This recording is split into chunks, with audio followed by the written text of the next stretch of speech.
Twitch. We should be live.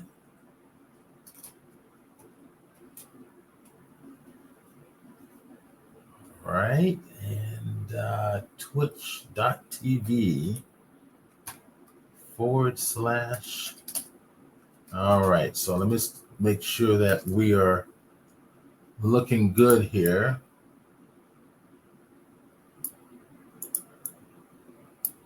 On Twitch.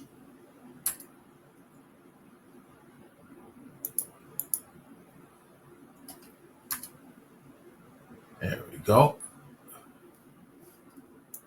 Okay, make sure sound is good.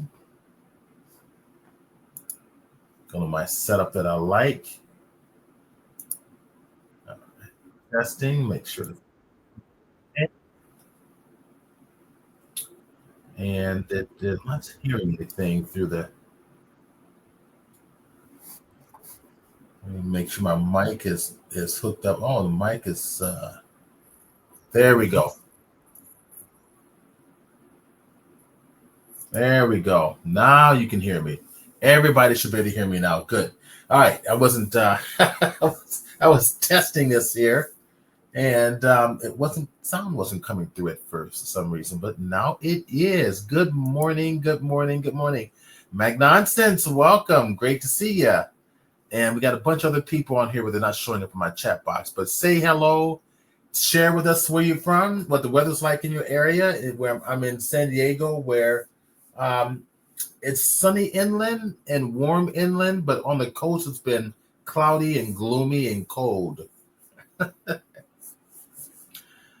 We're going to get started here in the next couple minutes for our Blender broadcast, which we love every Saturday mornings. Great. Okay, everybody. This is great. So if anybody would like to share anything live, I'm going to put the link for you to come on in person live on StreamYard.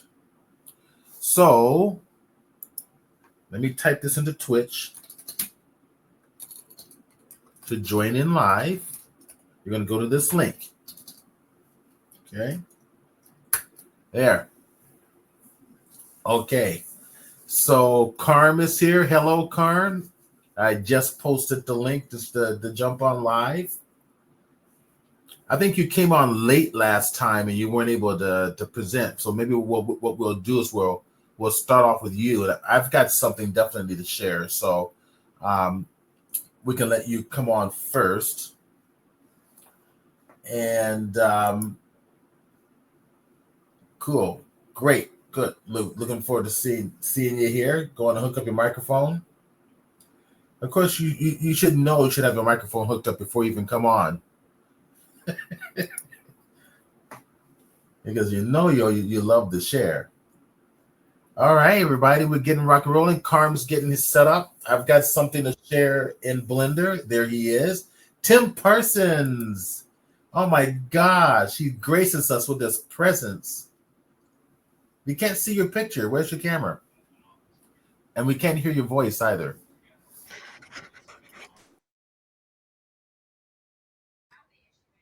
I'm here.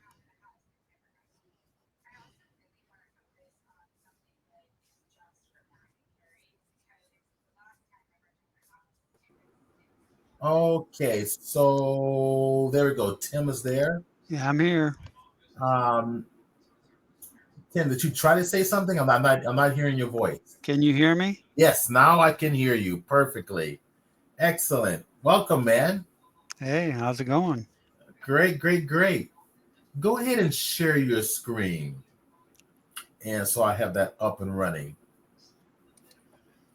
You're here first. I thought Carm was. Well, Karma's not here yet. Karma is still working on getting in here.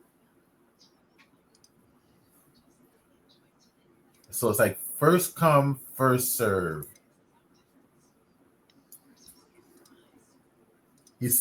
Karma says he'll go after you.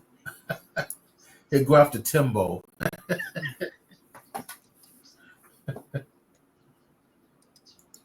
All right, I've got you. I'm going to go ahead and share your screen.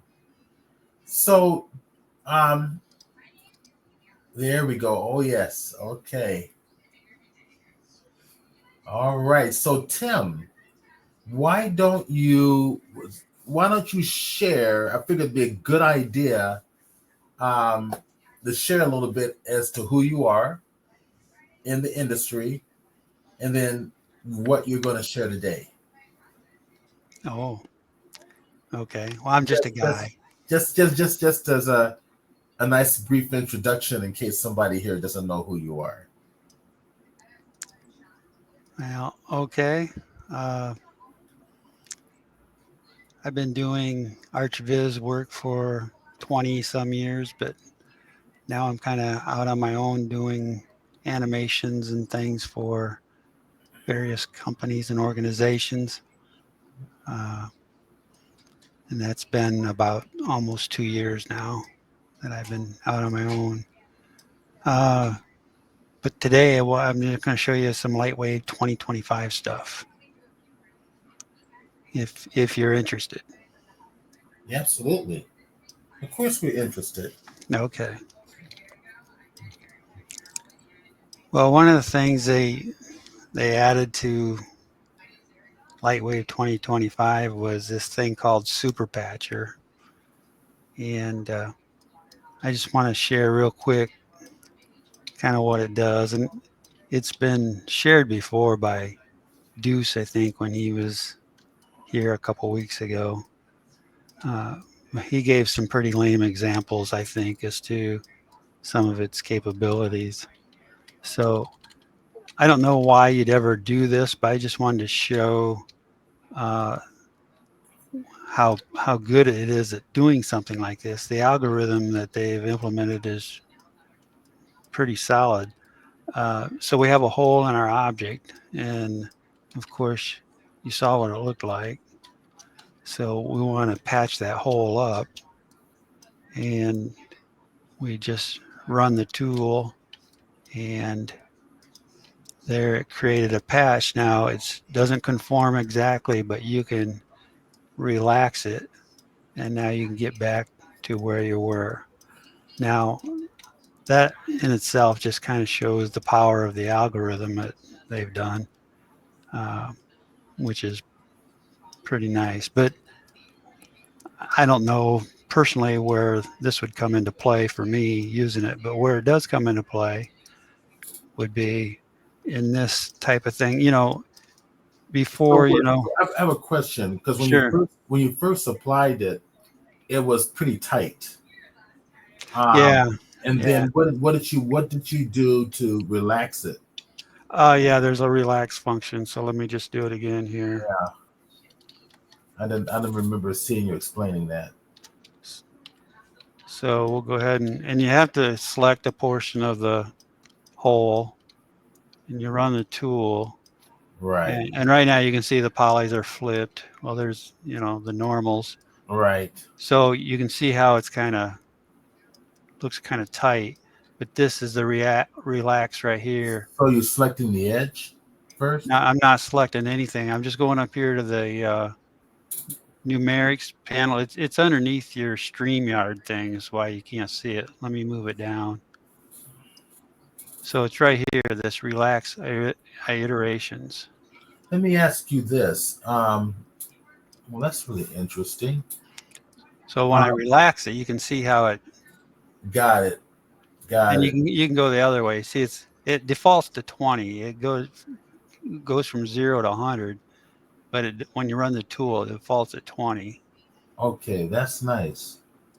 So, and then these other settings here are better shown in this other example here. So, we've always, done some dis, and we always want to, uh, when we're sub D'ing, we want to sub patch the end caps, right? Right. And in the past, you know, the workflow has been kind of like this, at least for me, and I'll share with you.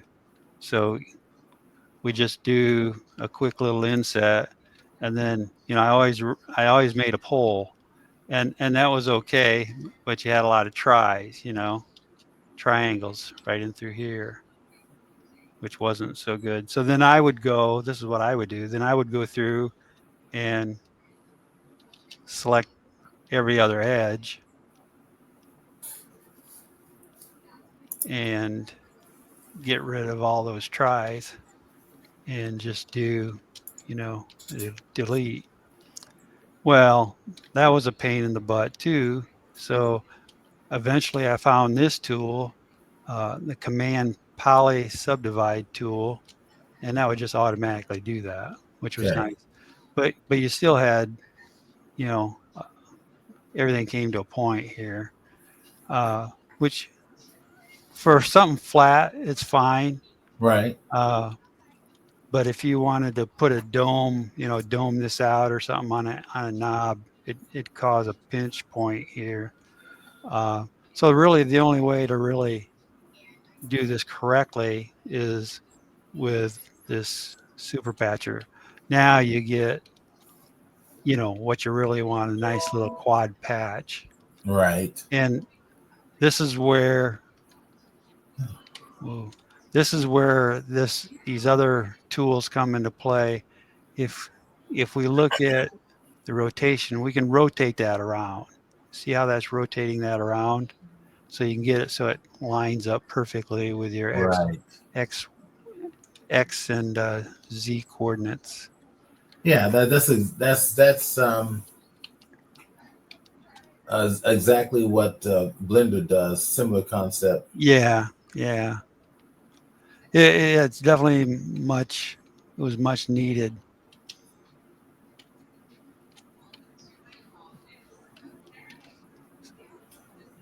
So that rotates that patch around, and then this one here uh, offsets the axis. You can see how the axis is being offset now. Let, let me just get it down, get rid of some of this so you can see it more clearly. I'll go ahead and redo this. So we're going to go ahead and patch it. Okay. And now we want to uh, rotate it. See, we got it rotated nice. But if you had something really awkward and weird, you can actually shift the offset of the axis as well. So watch that, how that shifts. See that line going across here to here? We're Yeah. shifting. Now, it doesn't really, right now with this perfectly round thing, they're kind of doing the same thing somewhat. But you can see the difference in it just shifting that around versus rotating it. See how that rotates? Yes. So it's pretty handy. You can get exactly to have the flow that you want.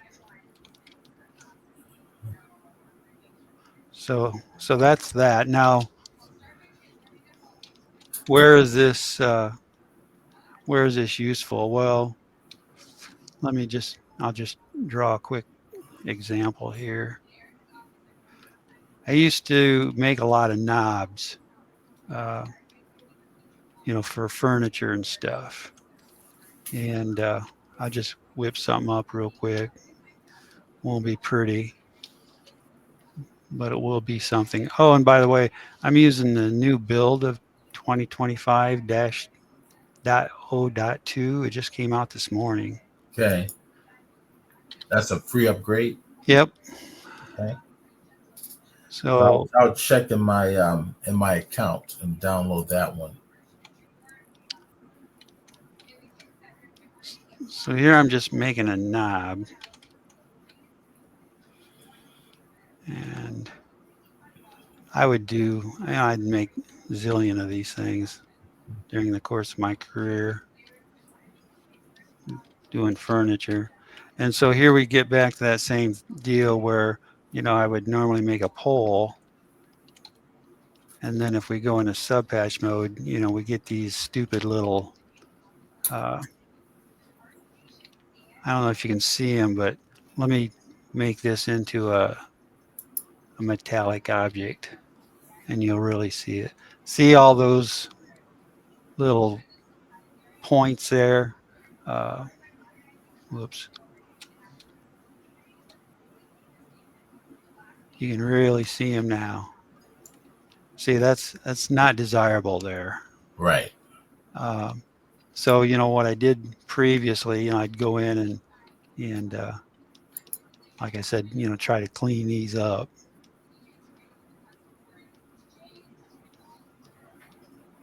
By converting them, but still it's kind of messy.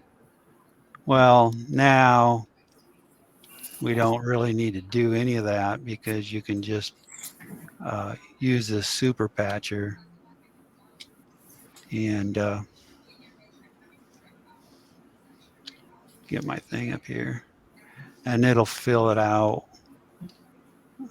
like you want it to.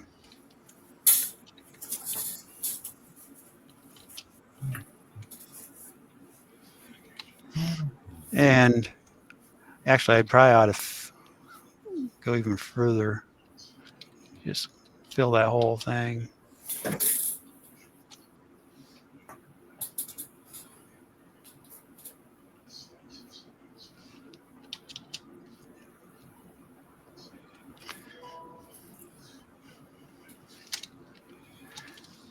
And then run RT smooth here. I think in Blender, it's basically just selecting the edges. That's a right click grid fill. Grid fill is what it's called in Blender. Yep. I mean, that's not perfect, but you get the idea. That's kind of where that would really help. But I'll use it mostly in situations like this because, I do a lot of modeling in subdivision surfaces and I always want to do an end cap. I'll just load a recent object here that I was doing last night for a client. I'm going to just cancel that. Come on. It doesn't want to cooperate. No, it doesn't. So I'm just going to hit any old number here and hit open. These aren't the right things. Okay, there we go. So you can see where I, really came into play last night. And then I was able to, this is a little bit, like a screwdriver bit. This end goes in a screwdriver, Right. Electric screwdriver, and then this star bit goes into the screw. And you can see, I was able to make a nice little dome here, with it. So actually last night when I was making this little bit was the first time that I really put LightWave 2025 to any use. Because I really wanted to use that super patcher, and create that nice little dome. So that's an everyday use of that tool. So with that being the case, I want to just show you something else that I've been playing around with and think you guys might like. And that's a little fire and smoke. So let's go ahead and clear the scene here. Matter of fact, what I'm going to do, I'm going to just close this and restart it. So it's LightWave 2025.0.2.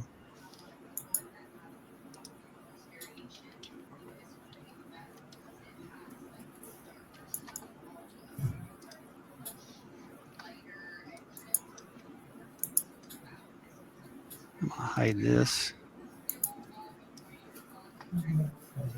So here's what we want to do. We want to take that chair and we want to put it on fire. How's that? Does that sound like fun?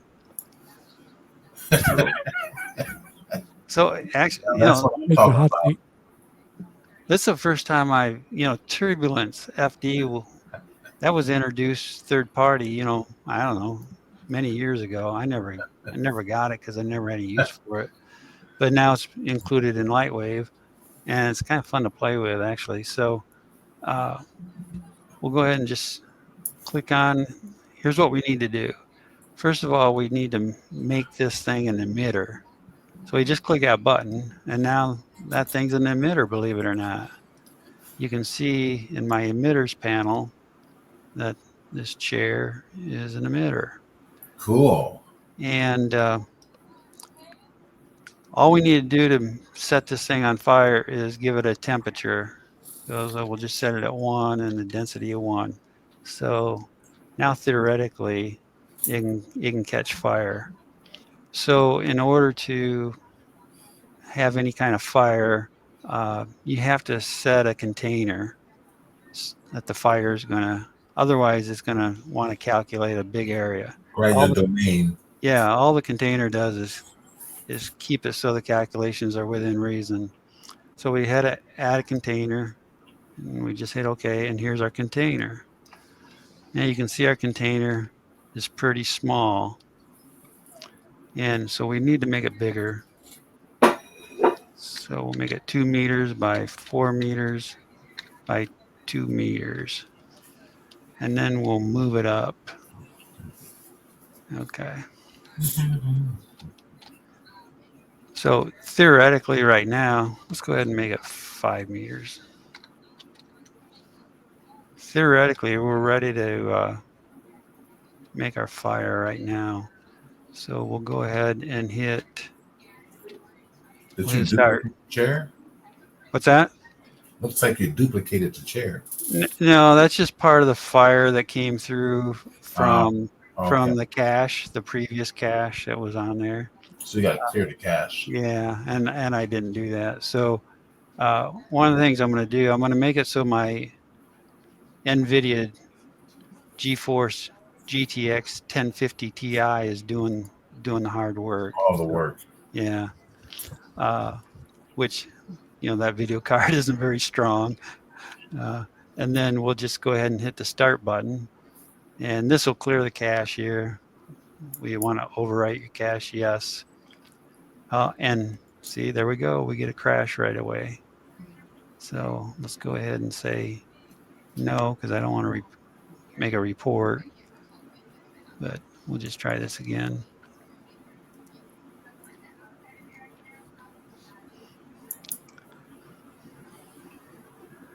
Got a few bugs yet to work out, don't they?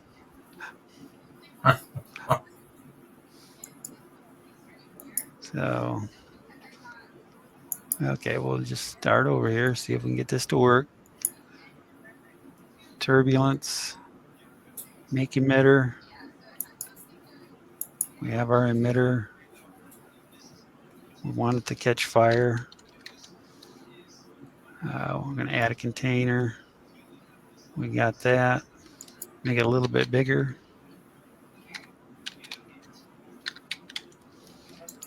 And yeah, so you can see it's pulling in that other cache file. So here we'll go there and let's just make it go. No go. It doesn't want to do anything. That's not a good sign. Okay, one more try. Instead of making the chair, I'll just maybe make a ball or something. Make it a little more simpler. It's not a very good showing because that was pretty cool to have that chair burn. Okay, we'll make a little sphere. Hey, Tim. Yeah. DJ Sharpcut asks, what do you like about LightWave 25 over 24?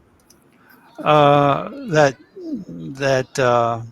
super patcher. And the rendering, there's some changes to the rendering that has, made it better, faster.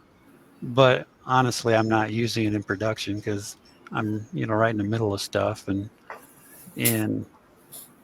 I think version 2, which is I'm using right now, it seems to be fairly stable, but I'm not going to change.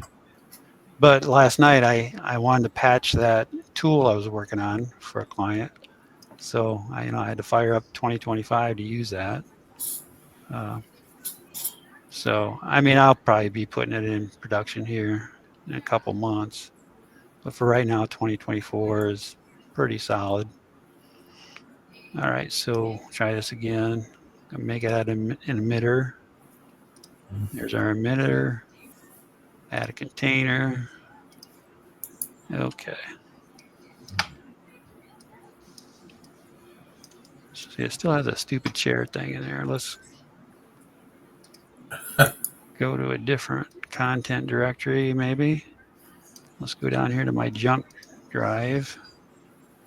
And let's go to right here. There, it cleared that thing out. All right. Now that that's cleared out, this might work. So we'll take our emitter. Let's change the height of it. Let's make it, or our container, let's make it 5 meters tall. And let's move it up so we get a nice stream of smoke going up. That looks good. And let's turn this on. And now let's give this a go.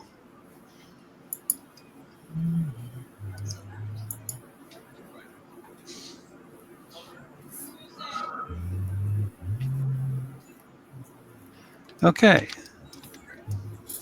So we have a fire. Let's go ahead and play it.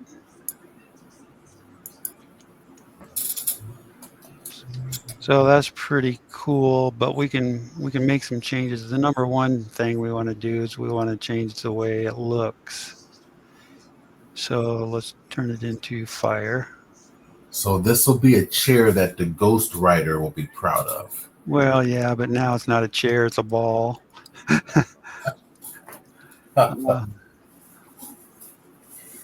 But yeah, I mean, earlier, I don't know if you saw earlier on my screen, the chair was on fire, so it was pretty cool. I wonder if I can, this would be pretty dangerous, but I wonder if I can replace that ball object with that chair. Won't that be interesting? Let's see. This will be something that you would want to do in production. And let's see if it crashes the system. So we'll go and find this chair.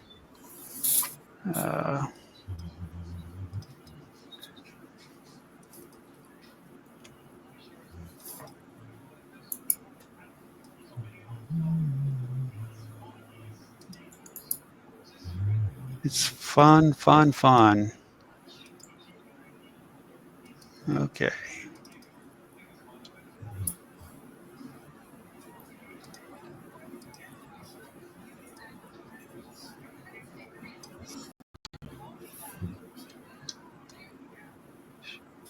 I'm looking on my drive here. We should have it here. Here we go. Okay, let's see if it changes. Oh, yeah, it did. Look, my chair's way up there, but I guess that's okay. Let's put this chair down. Oh, guess what I did? I replaced the wrong thing. Go figure. Replace object. Sorry about that, guys. There we go. Now we're going to get rid of this. And now we're going to add the container here.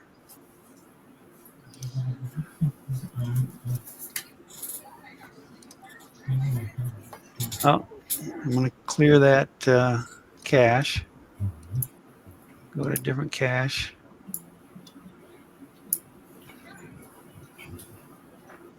Let's see. Go to my junk drive. Everybody has to have a junk drive. Hey, Tim, Yeah. is it possible you can paint a weight map to tell where the fire is? I haven't got that far yet. I'm Okay. hoping that's the case, that you It'd can also be do cool that. if the fire can spread. Yeah, exactly. That's kind of what I was trying to play with last night a little bit, but uh, just ran out of time. So 2 meters, 4 meters, and 2 meters. And we will move that up.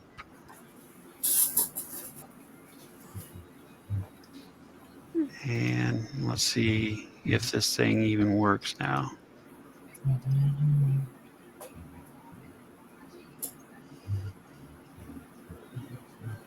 It's doing something. Not crashing, that's the main thing.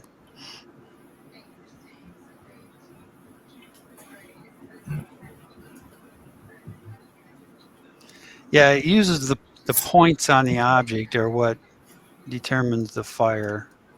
Let's go ahead and make that into a fire. And yeah, so there we have our chair on fire,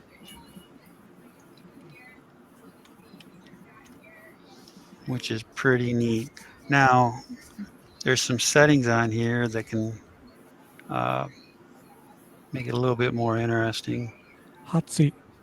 Yeah, it's called vorticity. I'm not sure exactly what that Oh, that's going means, to make it aggressive. but yeah, Yeah.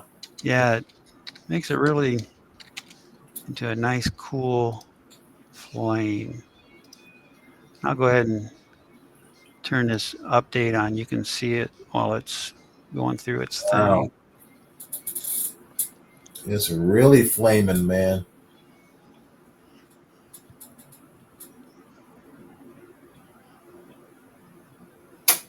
Takes a little longer to calculate with that update preview on, but you can kind of get an idea real quick of what it's going to look like. Are you displaying fire only without the smoke?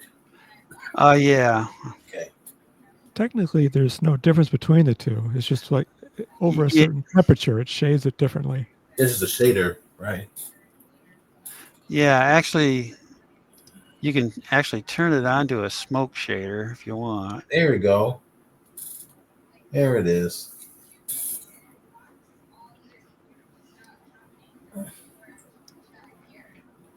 It's kind of nice looking. And you can adjust the temperature of like where the fire ends and the smoke begins. Yeah, that's a lot of stuff I haven't got into yet. Like I said, I'm just kind of learning, playing with it, but I was impressed as to how simple it was to kind of get something going right away, which was nice. And then one of the things too that I discovered, which is kind of cool, you mentioned the fire growing. I don't know really how to make it grow, but I kind of know how to make it go out. Well, you could just use Los Angeles for reference. Yeah, that's true.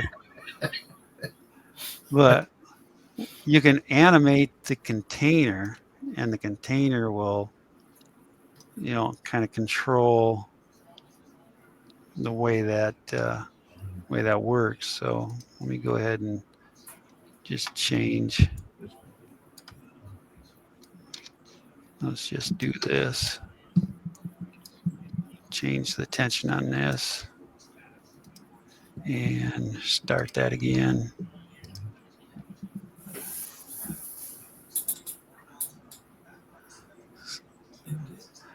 So yeah, you can do stuff like that, which is kind of cool. And that kind of makes the fire go out.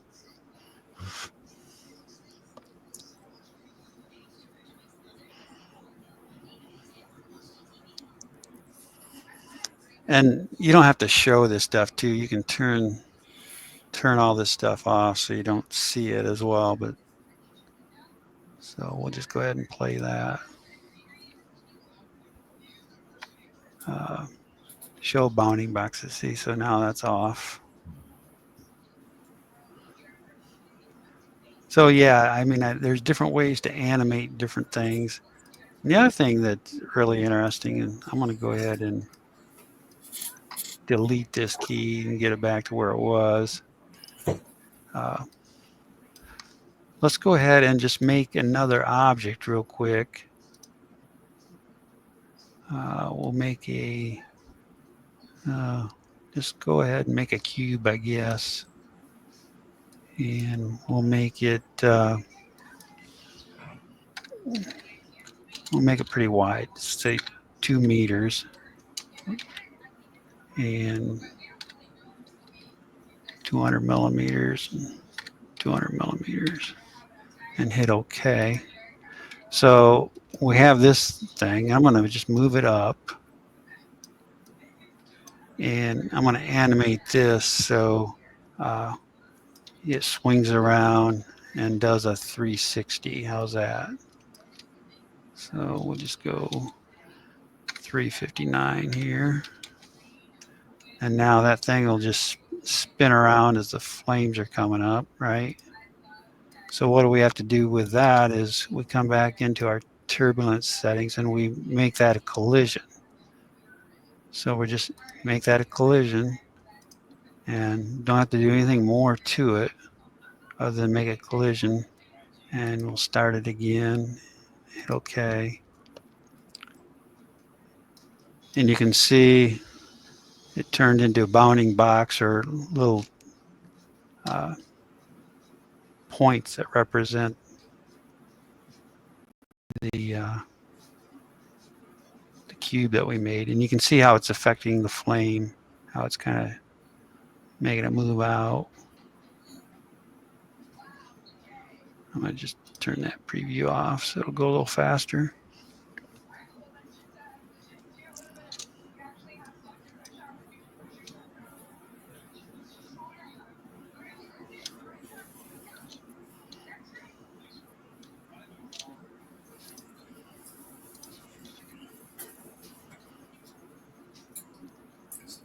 Yeah, I have, actually, I'm going to turn it on my G-force. It should be a little faster.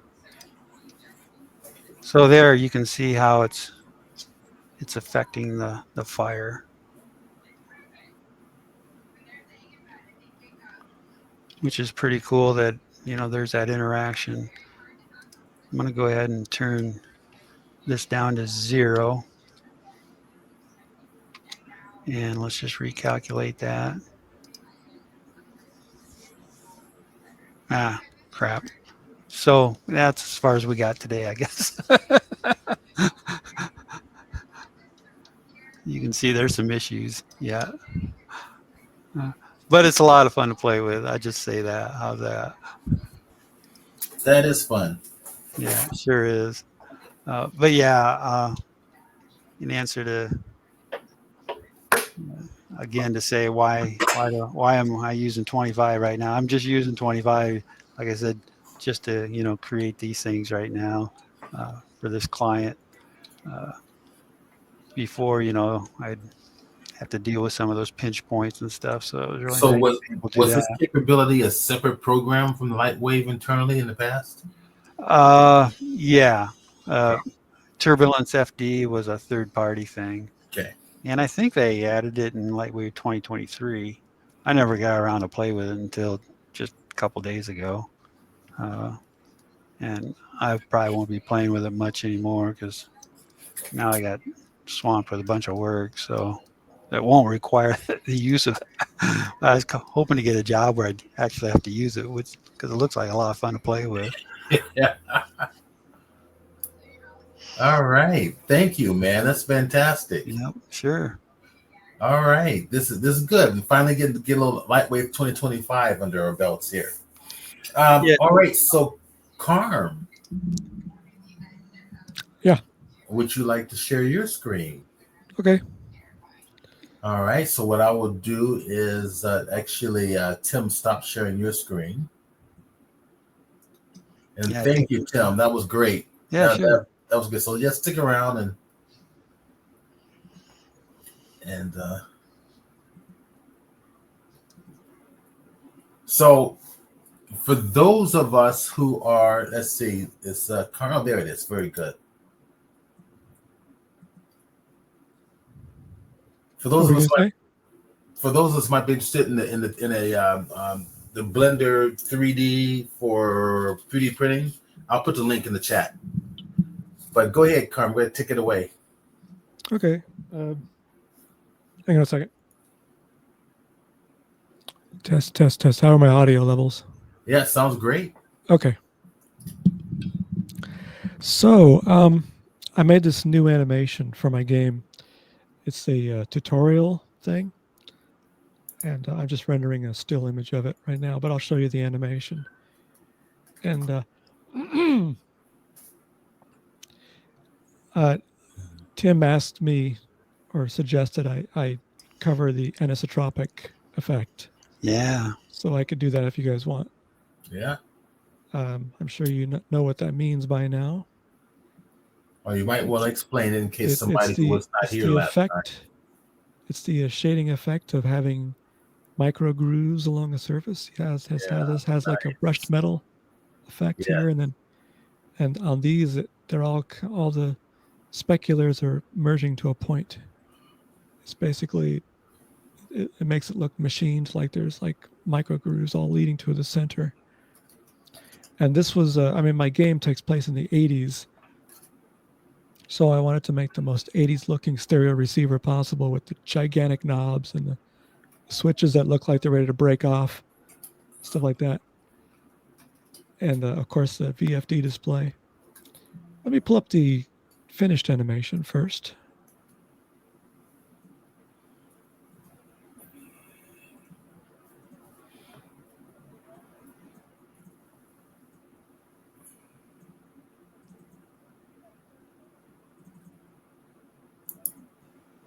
Let's see. Is there a...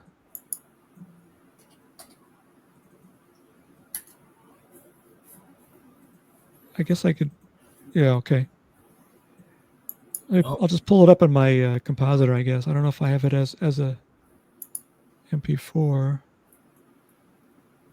Don't see hi-fi there.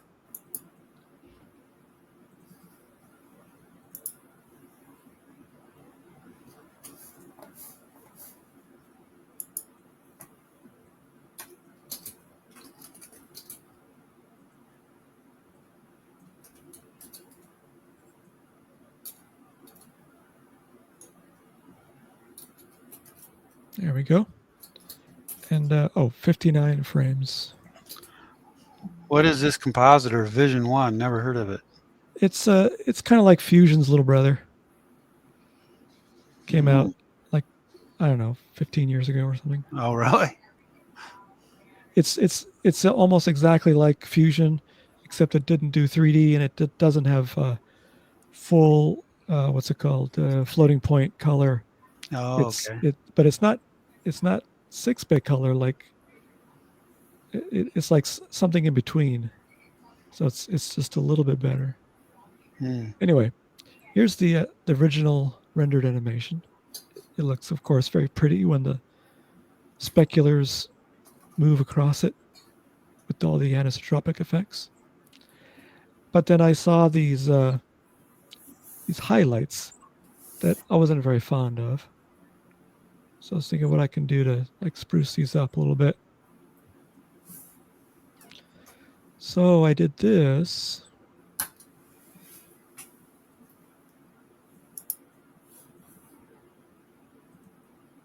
Oh, hang on a second.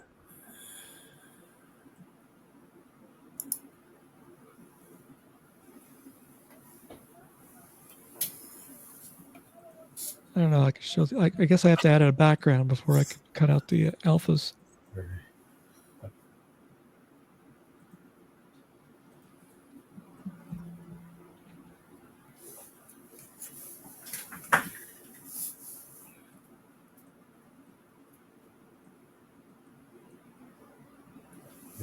There we go.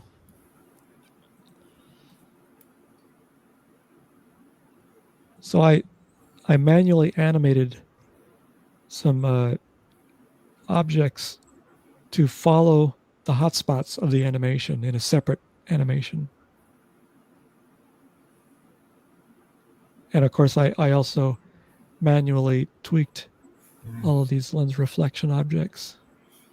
Because if you just keep it default, it doesn't look all that cool. But these look quite nice. And I'll pull up the finished.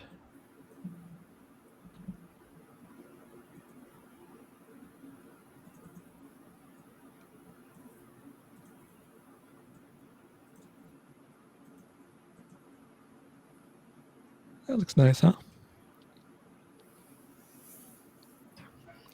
Yeah, it does.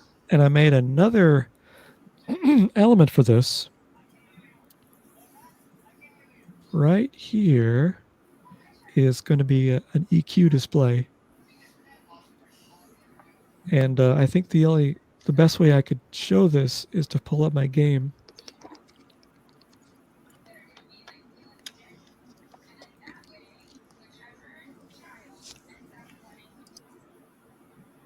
Or I could do it on YouTube. I have the video on YouTube.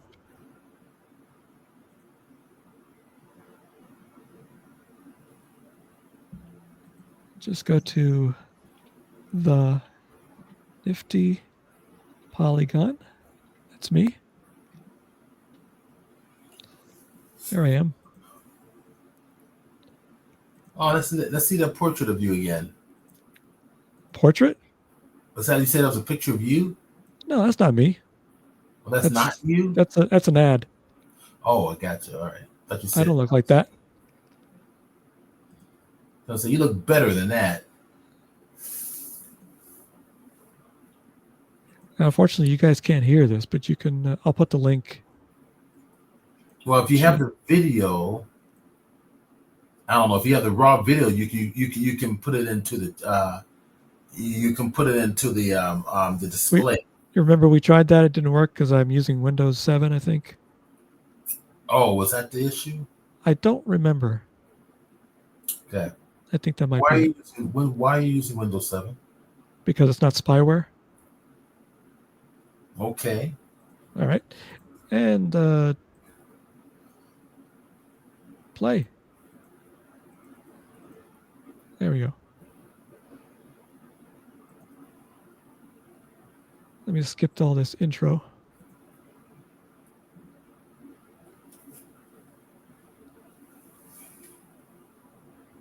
Here it comes. So it was playing kind of glitchy. I'll let it buffer a little bit. It comes in, and then while I'm speaking, the things are moving to my voice. But of course, you can't hear it. But I'll give you the link in the chat so you can play it. But it's timed to me speaking, and it's got a slideshow going on over here, and it got captions. And of course, I gave a shout out to DB&W Tools because I use that to make this. I could pull up that scene file if you want.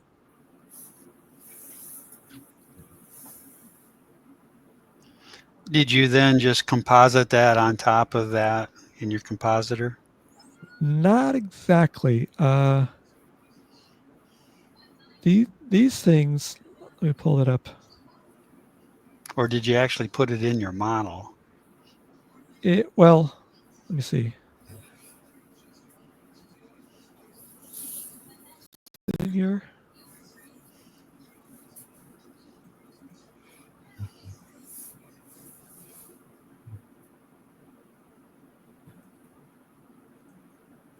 Here it is.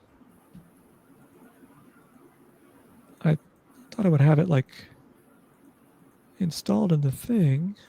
That's weird. Anyway, this is the model. And what I did is on the last frame, I rendered this element as a separate image. And then in my paint program,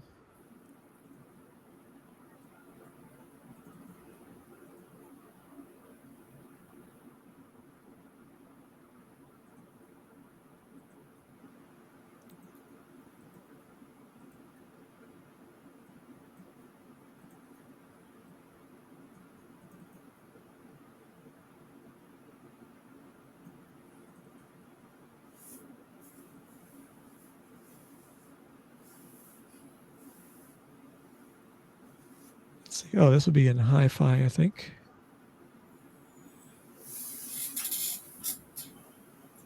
Oh, here it is. All right, here. Okay. So this is the raw render here with an alpha channel.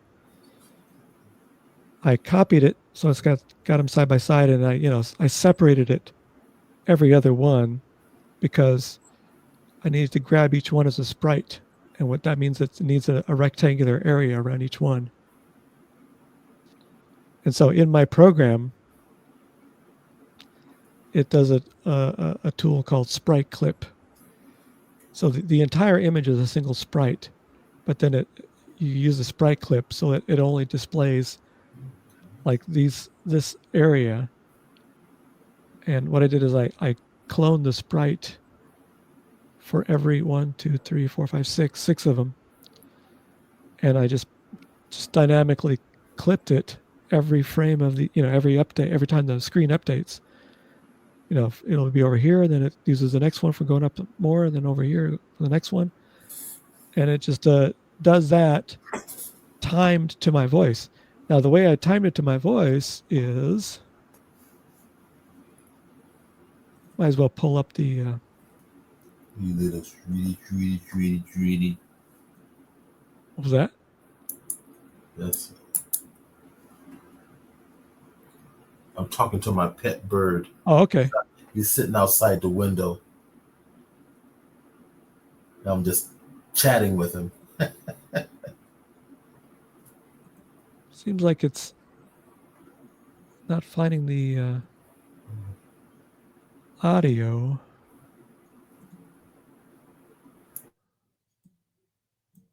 See, tutorial. I hit no in the first one. Let me pull up the. Yeah, it's not working now. Maybe I think if I just go in here.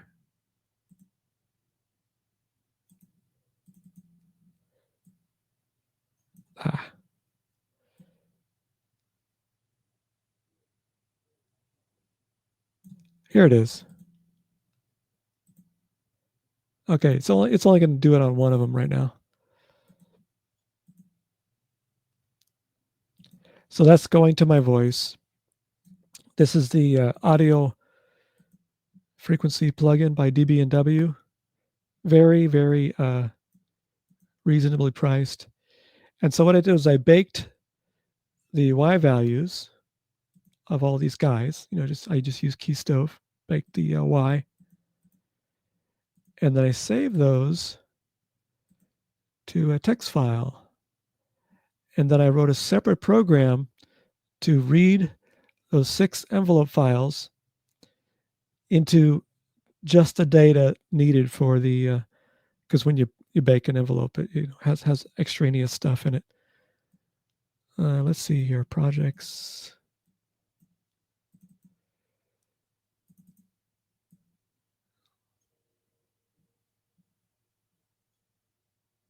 If I could remember which one it is, because these are all kind of coded.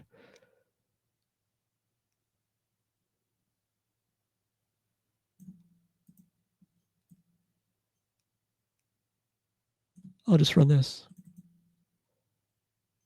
Okay, EQ exported to eqdata.txt. Is it in here? Here it is. So my program reads the 6 envelope files from LightWave and just takes the Y values from each one and organizes them like this and puts a space between them. And then when my game is running, it reads this, and this is all synced to my voice. So this is the data it plays to make the little VFDs jump while I speak. Pretty snazzy, huh? Yeah, I could tell you're stunned. Yeah. So impressed you're stunned. And let's see. Just a whole bunch of exciting. And let's see. I think that's. I mean, I also wrote code to time the slideshow to it as well, and the caption text. That's great. But that's the whole tutorial Okay. system.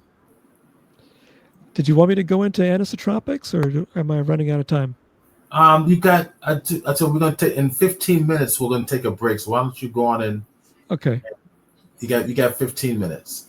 I'll just load up the existing thing and That's show gonna you be how a I did it. texturing thing, all right? Yeah, Okay, that'll be shading great. thing. Yeah, we want to see that.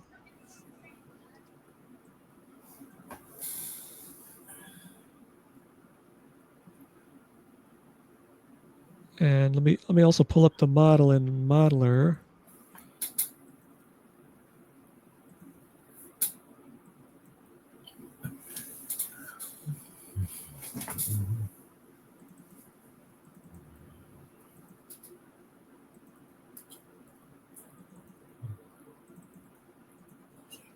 Okay.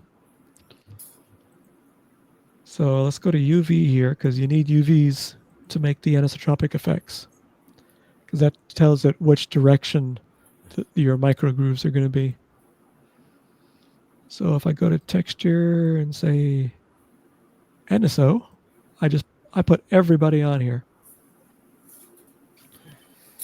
So this is one of the knobs. Actually, it's groups of the knobs.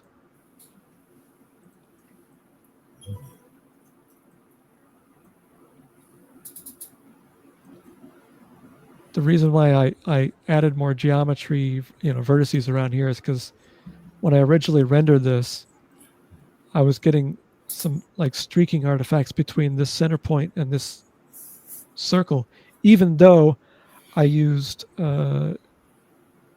smoothing groups. It shouldn't have done it, but it did it anyway. So I chopped it up a little more, and that made it render smoothly. But the thing to notice is obviously this part here, all these little points are the triangles that come to a certain point, but I spread them out, so they're pretty much going straight down here. But these guys, like here, you see what this is? Okay, so that's the edge. That's not what I was thinking of here. This is what I want. Yeah. These guys here, this is like the front face plate here. I squeezed it down because what I'm using is, in addition to the anisotropic, I'm also using like a turbulence texture. But I don't want, the turbulence texture is like cloudy looking. But I want it just to be like streaks. So I squeeze this down into a narrow strip. So it's only getting the definition in one direction, basically. I mean, I could squeeze it tighter and it would further enforce it, but this is plenty. Just picture a square of turbulent noise here, and if you want it to only be streaks, like random streaks, you squeeze it down to like a narrow passage. Same thing here. Oh, those are just buttons. But that's it. Other than this is a tuning knob, big old chunky tuning knob. I wanted to make this as 80s as possible. This is yeah, okay. So I modeled this. This is like the VFD display for the tuner.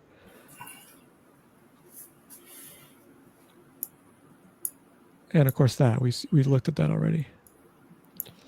And these are the labels for all the knobs. And I was just, some of these I just made them up. Power, tuner, aux 1 and aux 2, bass, mid, treble.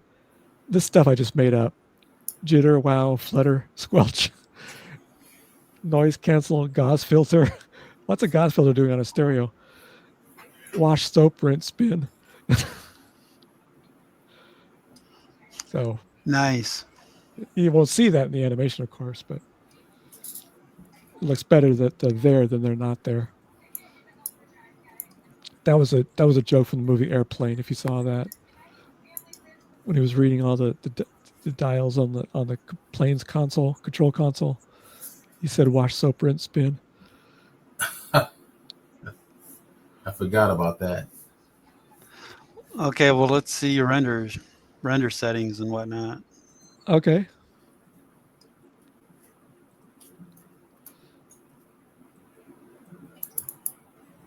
So we got the flats, and we got the knobs. But it's basically. Oh, I'm using material mixer. Let me see what I'm doing. I thought it was a simple thing. All right, so I'm using conductor for the metal bits, and okay, that's why. What's this here? Principled. What's going on here? Roughness. If you don't mind. Okay, this is for the labels. That's what it is. I'm using the conductor for the main metal bits, but then for the labels, I'm using principled BSDF. And of course, this is the mask image for where the material transitions between each of them. Yeah, go to those knobs. You pulled that off really well. Oh, thank you. And I'd like to see how you did that. One thing I learned while doing this is the best anisotropic effect I got was from spherical lights. So there's a big hint right there. Oh. I think point lights might do pretty good too, but I didn't want point light shadows. But I found that spherical lights worked really well. When I used area lights, it looked nowhere near as impressive. So I mean, this is basically the same as the other one. The standard is just for the OpenGL display, but this is just regular old conductor here. I got a little edge shader for the little divots and along the edge here. Mm-hmm. Other than that, it was pretty simple. And of course, this is using the NSO UV map we looked at. Oh, okay. And that's for the bump. I gave it a very, very subtle bump. The bump amplitude is very low, 20%. And the number of U tiles is 220, very high, so it's a very fine grain. Okay, so you didn't use the anisotropic No, I am setting. Check it out, okay, right there. Yeah, 100%. But the bump is just adding to it a little bit. Okay. This the bulk of the work is done right here. This plus spherical lights is all the heavy lifting. Okay. The bump noise just adds a little bit of imperfections to it. Now, are the knobs a separate object so you can isolate them from the other lights? Nope. No? It's all one. I mean, I think they're like three. Yeah, the knob is one. The tuner knob. The window.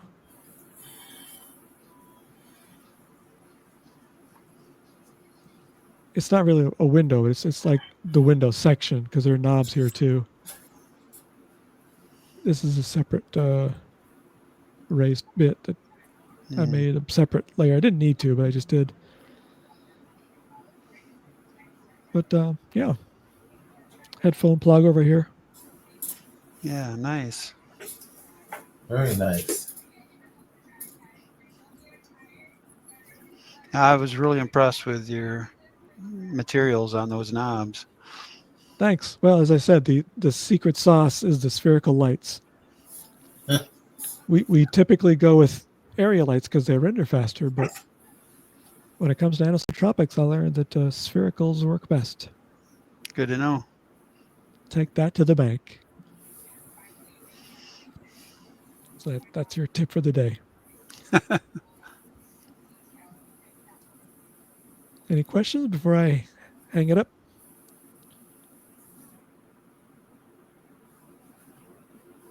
I guess I could pull up the little flare maker.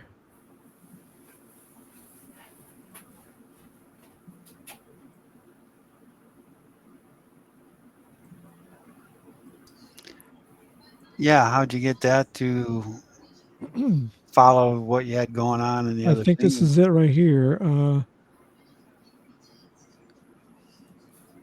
I thought this would have loaded the renders with it, but it didn't. Let's see here.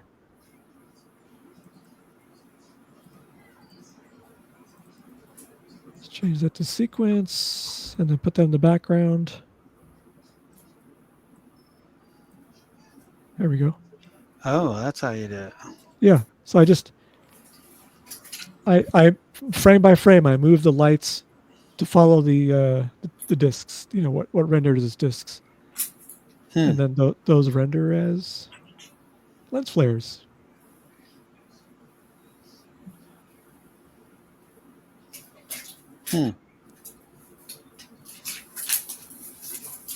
Just adds a little bit of extra sauce on it. Yeah.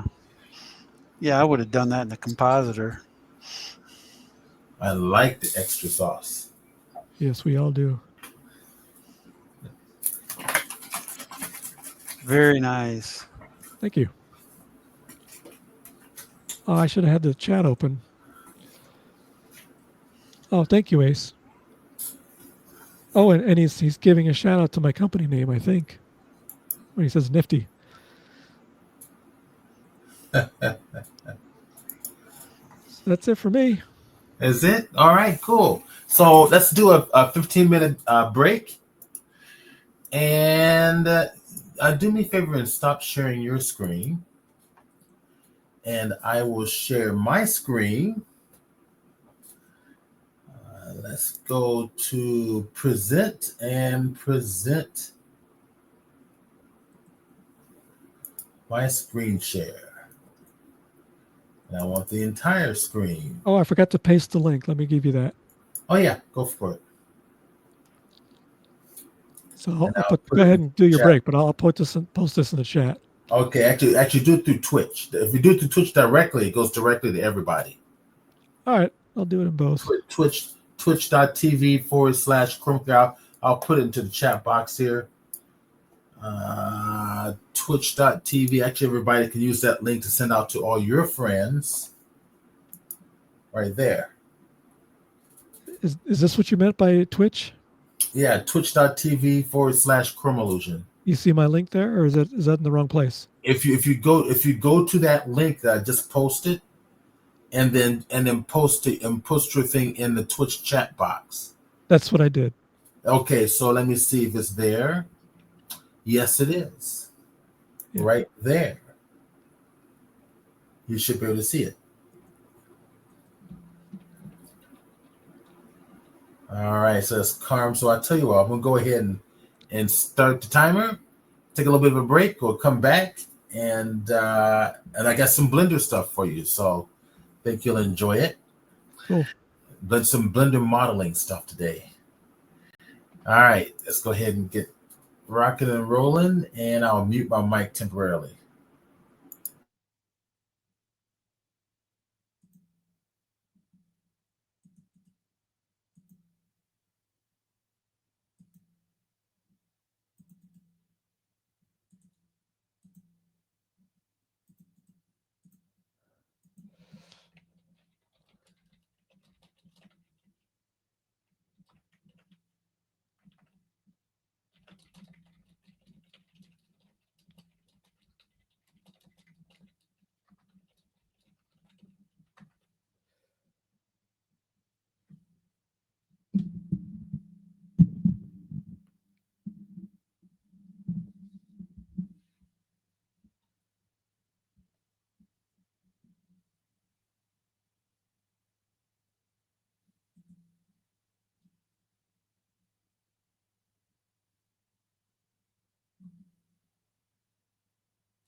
All right, we're back.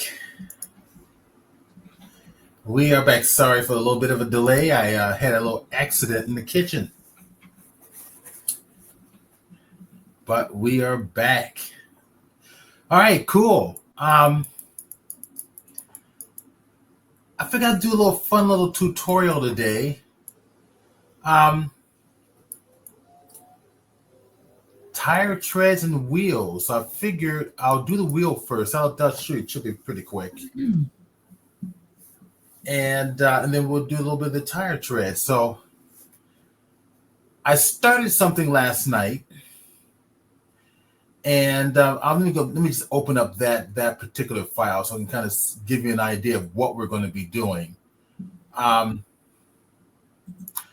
go here. Let's not save that for right now.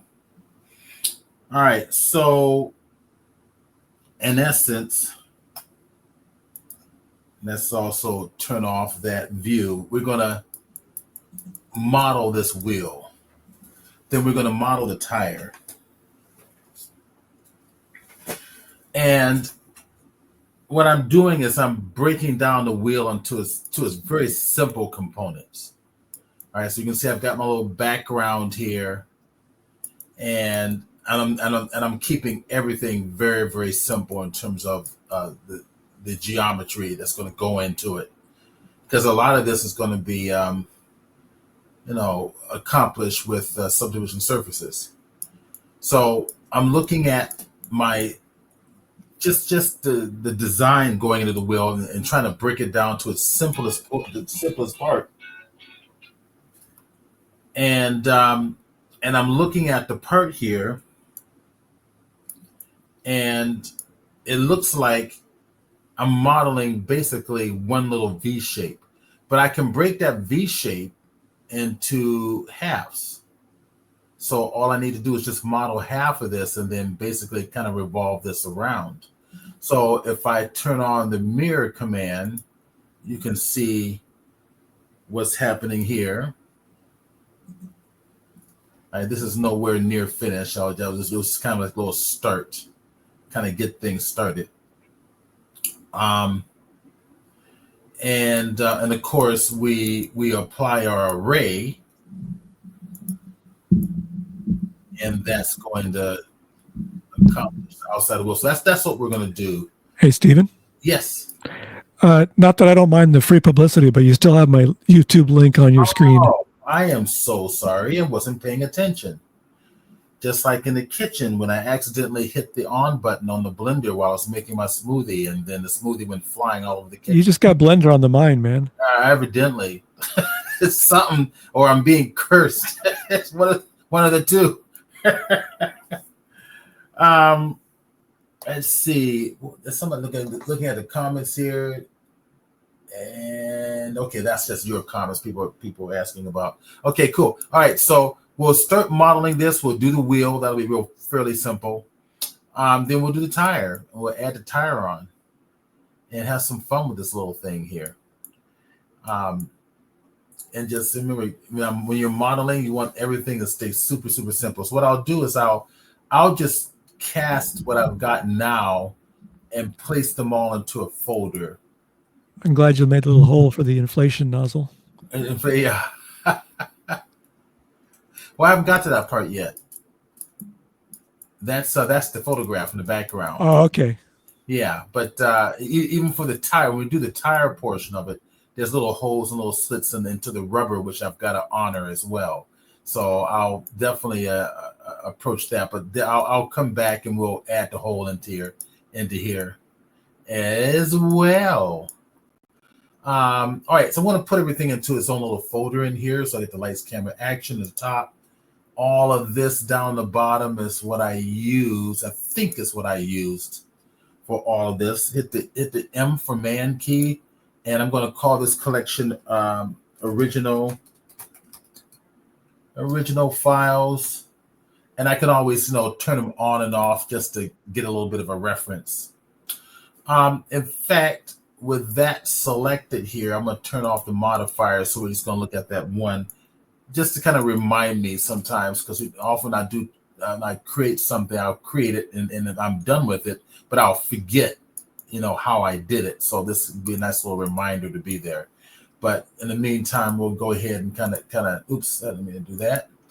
I'm going to have to bring the image file out, which is here, I believe. Let me see. That's it. Yeah, that's the file there. I'm going to drag that out and put it into the scene.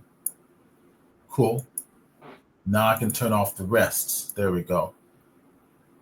And let's go ahead and so I brought in the file. This is what I did. I went online. Let me see if I can find the site. I had the site here handy. In fact, the site may be, where did I put it? Here, we'll do it this way. Because what I did was I made a new, oh, come on. Thank you very much. All right, so go back over to here. To my favorites under tires, I save this here. So what I do is if I want to practice on modeling tires or wheels, I came to the Firestone site, which gives you whatever tire you click on, it gives you a 3/4 view, a front view, a side view, and a close-up of the treads. Right? So I thought, and these are real life. Handy. What was that? I said that's handy. That is handy, isn't it? It's kind of that when I was actually doing research on tires, my new tires for my car. Like a lot of the manufacturers had this setup. I thought, oh, this is really nice. So for 3D modeling, it's even better because these are actual photographs of the actual tire. So you kind of get in kind of a real life application of your skill sets. So I went along and I downloaded all of these. If you right click on it, you can go to save as, and guess what? It's going to save it as a JPEG. There are all the files I downloaded earlier. I'll go, I think I should have the presentation folder here open right in front of me, right there.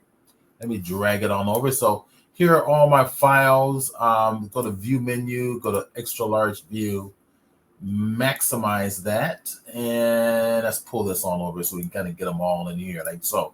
So I downloaded several different types of hubs, but this is the one we're going to work with. I just double clicked on it. I'm going to show you that's the one we're going to work with. And this has nothing to do with LightWave's hub, right? No LightWave hub. Sorry, Carm. So yeah. So I guess we will model the rings in there as well for the bolts. That'll be fairly simple to do. I was thinking about this one. This is the ones I have on my car. Actually, I bought these and for the Honda that I have and put those on. But I figured that was a real simple one to do. So I wanted to make it a little more sophisticated. So I went with that one. So we'll have fun with this one. And then we'll come in here. We'll bring in the tire. And I did a couple of different tires. I think this is the one we're going to do. Yeah. All right, we kind of bring it in there closer. So that's the one we're going to model. We'll break that down to its simplest shape, so it's easier than you think. And then we'll use some of the 3/4 views. All right, let's see. Can I? There we go. Command plus. Then we'll look at some of the 3/4 views and see what we can get from this. I may end up just modeling this straight on down. It's pretty elaborate. Yeah, it's not as elaborate as you think, because you can break it. I've already broken this down visually into one strip, and that's all I need. And all we need to do is just do one strip and then one of these side pieces, and you're done. Pretty much. So it looks elaborate, but it's not really. And if you talk about manufacturing, it's basically the same shapes repeated over and over and over again that has a certain function. You look at an airplane engine, like a jet engine with the fan spinning around. You're talking about the same repetitive shape over and over and over and over again, all throughout the designs. What was that, Karen?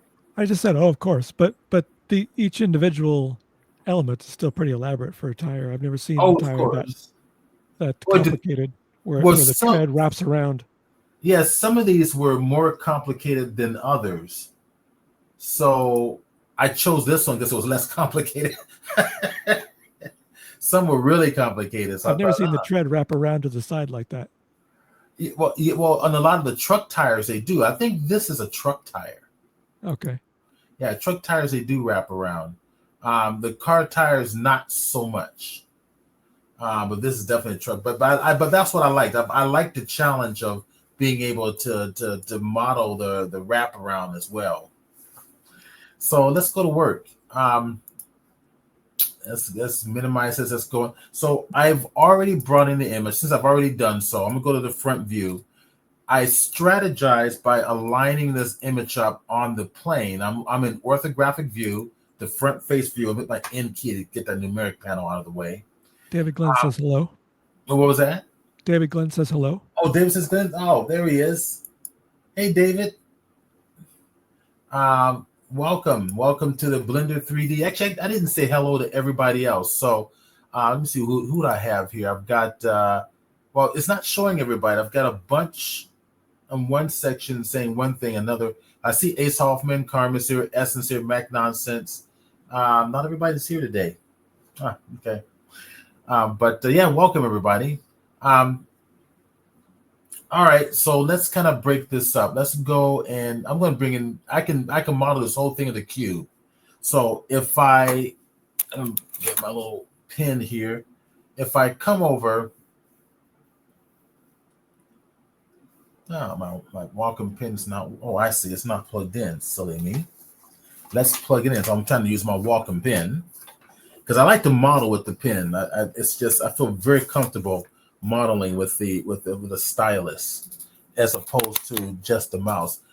Blender requires a mouse. It really does, but a lot of the modeling features I can get away with it with the pen. Okay, so Shift A, let's go ahead and bring in the cube. So Shift A, bring in the cube. There we go. Let's hit the Alt Z for X-ray mode. All right. And let's just go on over and just kind of bring it on over to the side here. Actually, let's talk about this real quick, just very briefly. What it is that I'm thinking about, why I'm using a box.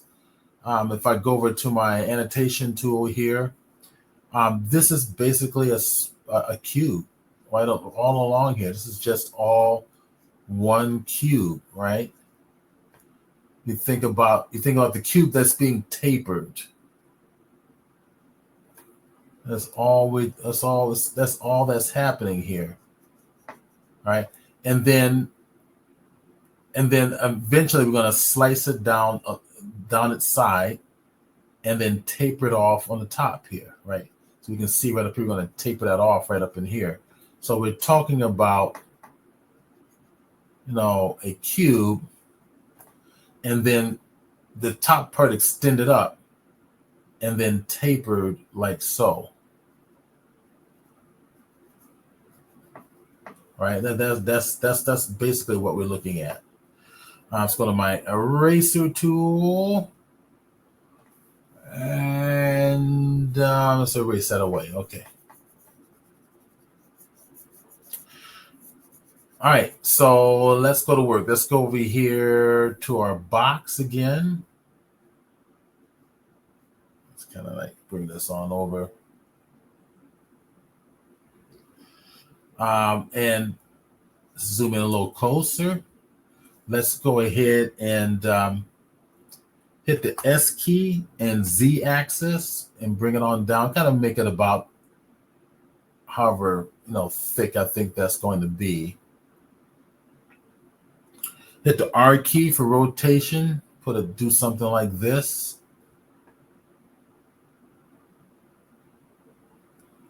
I'm gonna get in closer. R key for rotation, bring it right. I think that's about where I want it to be.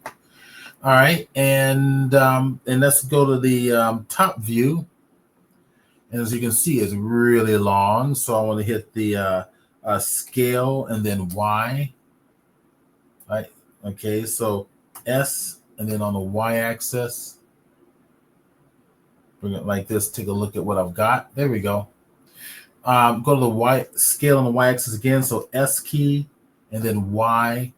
We're going to make it thin because if we, in fact, let me open up Bridge. I think it'll be a lot easier. Bridge should be right down here at the bottom.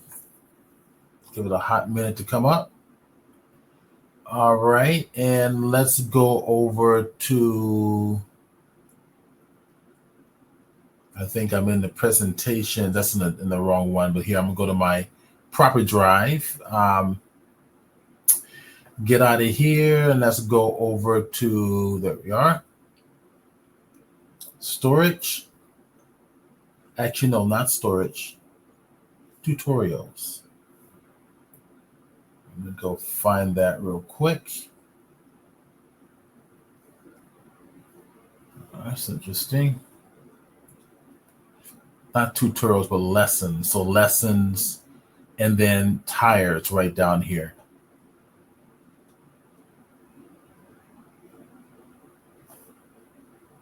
Okay, so my lessons folder here. Let's see if I can find tire. These in alphabetical order. I'm going to go over here, sort by file name. Okay. All right, why am I not finding stuff here? So lessons, presentations, that's why. There we go. Now, there is my tire. Should be right over here. There she is. Okay. There we go. That's what I never wanted. tire of your lessons. All right. It's good. It's good to hear. All right. So I've got, here's my, this is what I've got to make. And I'm going to make it in two parts. So you can see the thickness of this thing here. It's not spanning the whole length of the wheel. It's just in the front portion here. So we can see it from the other end. We got a lot of this empty space. So this outside ring is going to be modeled separately because that's attached to the outside. So, all right. Now we have to go back to remind ourselves what we're doing. This will be fine. So we're going to go over here and let's go ahead and start modeling this thing properly. So go to my one key on the keyboard, that's orthographic view, Command A, and rotation and scale. Just set that into stone. Now let's go into tab. Let's go hit the edit mode. And we're still in X-ray mode. So I believe I'm going to go to face editing mode. Grab that back face. We're in normal view. I think I can get away with oh no, local view is not going to let me do it, huh? I'm going to go to normals. So what we're going to do, we're using the normals as the direction of orientation. So each face has its own normals going perpendicular to the selected face. So I'm going to bring it on down to here. I think that's fine. Let's go select this here. And let's go to Shift Spacebar. Allows me access to all of my navigational tools. So hit the scale and bring it on in something like this. Okay. All right. So that's going to be my basic shape. Okay. And I think what I'm going to do now is go ahead and start messing around with the top portion. So the top portion is going to be tapered. So I'm going to grab this here and I'm going to extend this out a little bit. It's going to be a little bit of a guessing game. So E key, that'll extrude up right about there. And then I'm going to taper it in. I don't want it to taper on the y-axis. I want the y-axis to be not affected. So I'm going to hit the S for scale, right? And then Shift Y to restrict it to not on that y-axis. I'm going to kind of taper it in like so. And that looks pretty good. All right. All right, let's take a look at it. We got the top portion going. I think that's going to work for us. I think. So if I have any doubts, I'm going to just go back over to Bridge again and just refresh my memory. All right, so that comes up just a little bit, actually. And probably a little bit thinner on the outer edge, but okay. We will play with that. Okay. Now, I'm going to take a look at this. I'm going to leave it where it is right now. So we're not going to get into detail too soon. So what I need to do next is allow myself the opportunity to create this interior ring. So you can see right here where the bolts are, that's a whole nother section there. So it might be a good idea to go ahead and start setting this up so I can pull some geometry for that section, which is going to come out of this lower area right down here in the bottom. All right, so I'm going to go Control R for slicing, slice it right there. So from these faces down here, it gives me the opportunity to pull out more geometry. I'm going to go to the bottom here. Let me pull this around. I'm going to go to my front face editing mode or face editing mode. Grab the bottom here. Shift space bar, go to my move.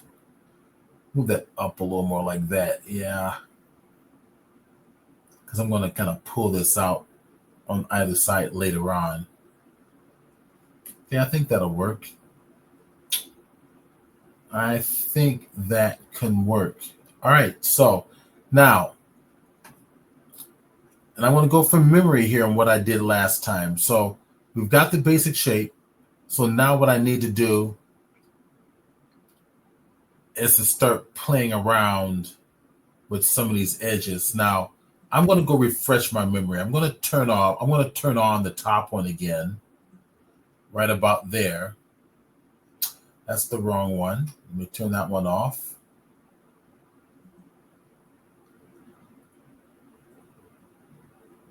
Let's go to that one, turn that one on and off. Go to my front view here. Okay, so the idea here is I want to start tapering. Okay, now let me turn this off. I'm going to grab this front face. So I'm going to get out of X-ray view, grab this one and grab this one here. And I need to play around with the tapering. So I'm gonna taper it so that this is gonna pull back this way a little bit.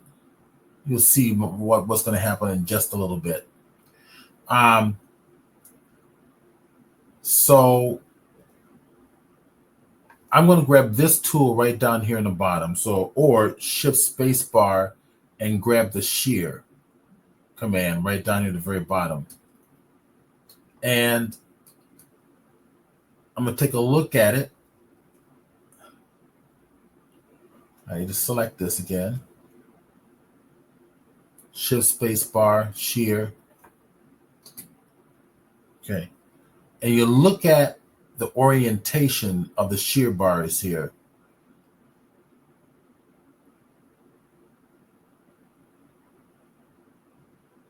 I'm currently at normals, which is a good thing. And I'm going to try it from here. And I don't think it's going to work because I'm looking at the orientation of the bars and they're not facing the way that I want. So if I start to play with this, you see, it's not shearing in the direction that I wanted to go. I need to shear, along the length of the piece. And I don't have the orientation to match yet. So what I'm going to have to do is I'm going to have to recreate an orientation. Now, I'll show you what I'm talking about in Blender. If I select this, that's the orientation I want right there. If I select them both, the orientation changes. Probably because there's this tapering. But if I select that, that's the orientation I want. I want to keep that orientation. So if I come up here where it says normal and drop it down, I can make a custom orientation. If I hit the plus, this new orientation is now called face number 2. Face number 1 was something I was playing with yesterday. Face number 2 is what I just created. And whenever I select face number 2, it'll match this orientation, whether you're in edit mode or whether you're in object mode. It gets really interesting. So if I'm in that orientation, that means I should be able to select this top one as well, and it'll stay there in that orientation. Now, theoretically, I should be able to taper in the right direction. So shift space bar, go to shear. I didn't hit shear, did I? Space bar, go to shear. Where's shear? What's going on? All right, we'll do it this way. Go to shear, click it. There we go. There it is. And you look at it, there we go. See, everything's set up to that orientation. So then all I need to do now is, oh, that's interesting. It's not being affected. No, Blender's freezing up on me. Ah, okay. Let's try this again. We do this. All right, so what's happening is Blender is starting to freeze up on me. So what I'm going to do is I'm going to save this because I'm going to call this one number 7. Wheel and tire number 7. And I'm going to shut it down and open it back up again. So I recognize that behavior with Blender. So something's going on. It's probably a combination of my graphics card being shared with StreamYard, and it's probably taking a little bit more memory. But anyway, something's going on. I was playing with it earlier today, so it probably needs to reboot. So let's go ahead and open it up again. And while it's opening up, I'm going to take a sip of my smoothie.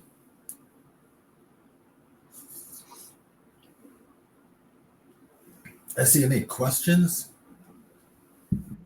Out of curiosity? Nope.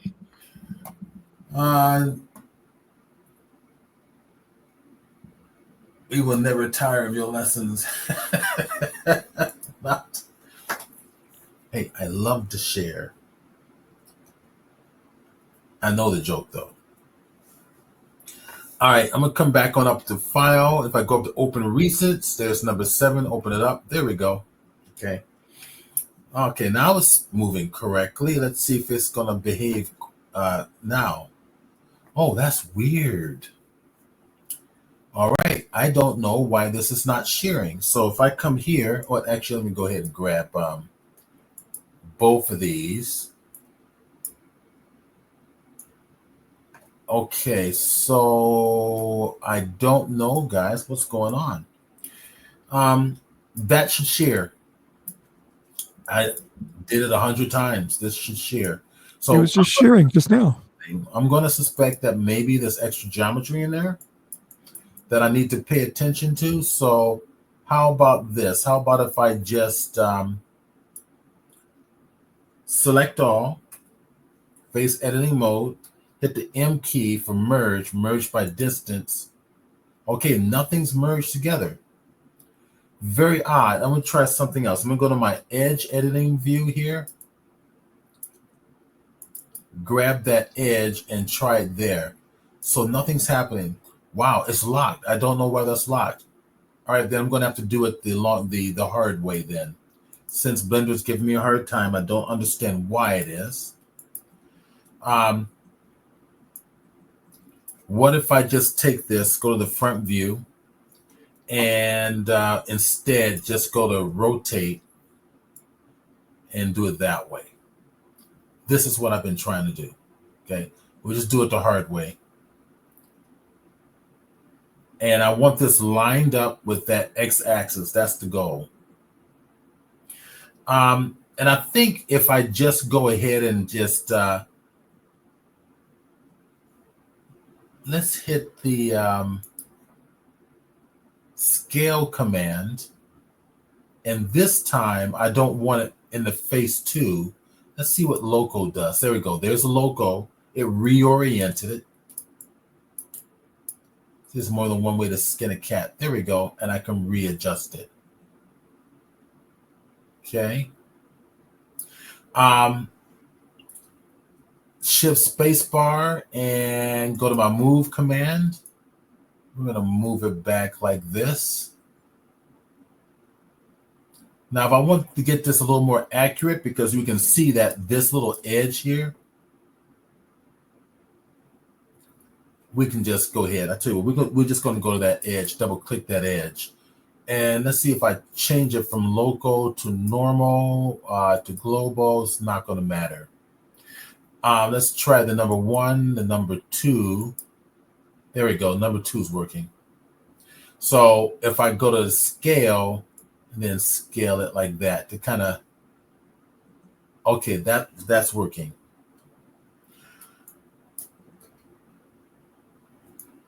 All right. So what we're going to do next is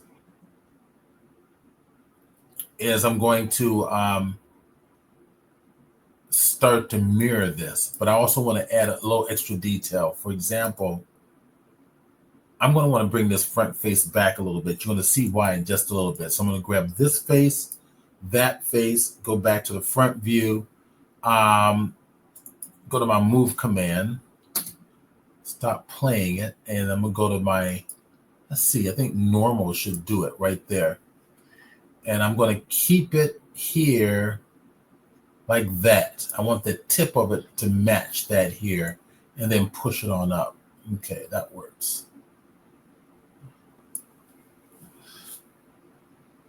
All right, so again, I'm going to have to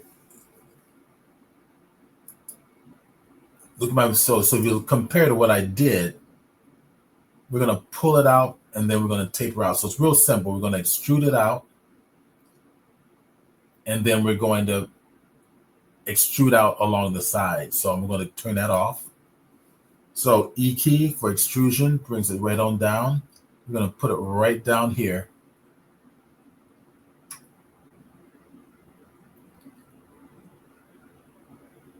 And I guess we can just go right about there. I'm going to follow the photograph here. Right about there. Okay. Now, if I want that to be the center point of the mirroring, I need to put the 3D cursor at that location. So Shift S, cursor to select it. There it is. Okay.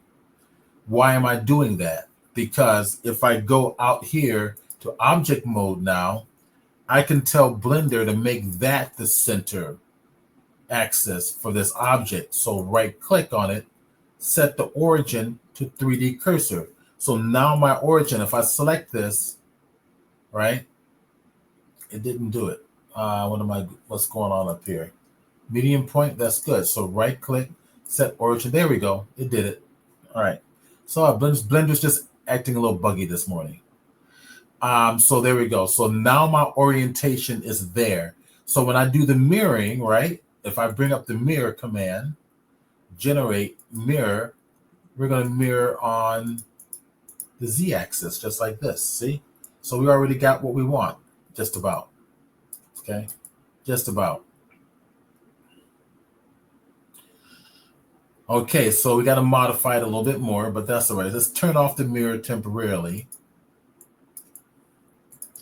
And this piece comes all the way out. So basically this section here, that little triangular section, is actually coming up to the tip.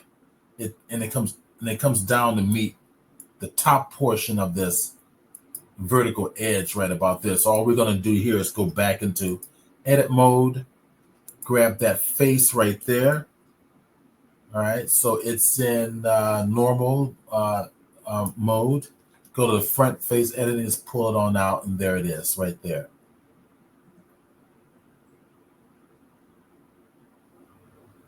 That's about where it should be. So go to X-ray mode. Pull on out right about there. That does it. This needs to be, let me select this here. Double G to slide it down just a little bit. Now grab that face again over here and just push it. There we go. About where I want it to be. Okay, that's good. I got to flatten this out. So I'm going to go to this front face real fast. Grab this one here and grab this one here. And to ensure that it's absolutely flat on the Z-axis, S scale Z 0 and then enter. Right? It may have already been flat. This over here is not looking flat like it should. So, and do I care so much? Let me actually... Yeah, I do care a little bit here. Go right over here, select this one edge, go back to the top and to there. Let's see what that looks like. Yeah, that's what we want. I'll have to modify this a little bit here. And if I grab this edge here, I can just move that around. So double G and do something like that. Yeah. Yeah, make it straight right along there. So everything's going to be quads. That's why we're getting that shape in there. Everything's going to be quads. This little piece here, I think, can come up, straight up. So if I'm looking at this from, let's see. Looking at from the side, let me kind of go back around. And I'm just being anal here. So I want this to align what I think is going to be like that. See? Just kind of keep everything fairly planar is what I'm trying to do. Now here is not so planar. I can make it planar. If I grab this one and grab this one here, I can use a nice little trick to flatten that whole section off right there. And that's right click, go to your loop tools. Let's go over this side. Right click, go to loop tools, flatten, watch it. Boom, right there. It does it for you automatically. It just makes it planar. So you're not going to have any rendering problems later on. We'll flatten out the bottom. I guess we can do that right now while we're thinking about it. So let's get in the front face view, grab that. We're going to do the same thing. Now this here, I suppose we can just flatten out on the Z-axis manually. So if I go to, there we go. See? Right about there. I guess we can flatten that out manually. So if I go to my scale Z 0, is that turned a little bit?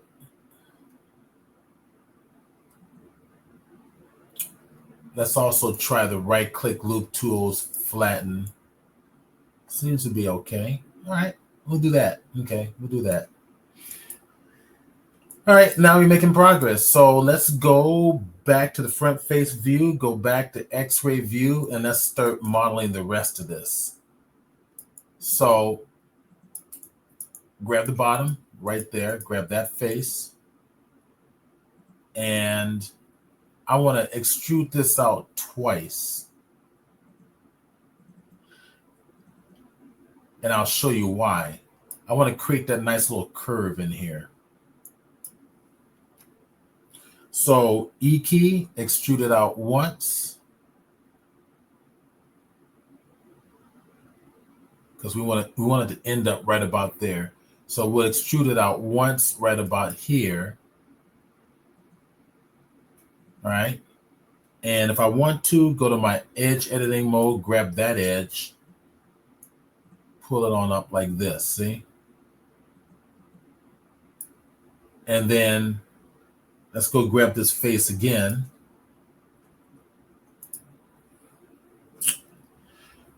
E key, extrude it out again. It's going to go right about there. So, and then just grab this edge right back here. Hit the number 2 key for the edge.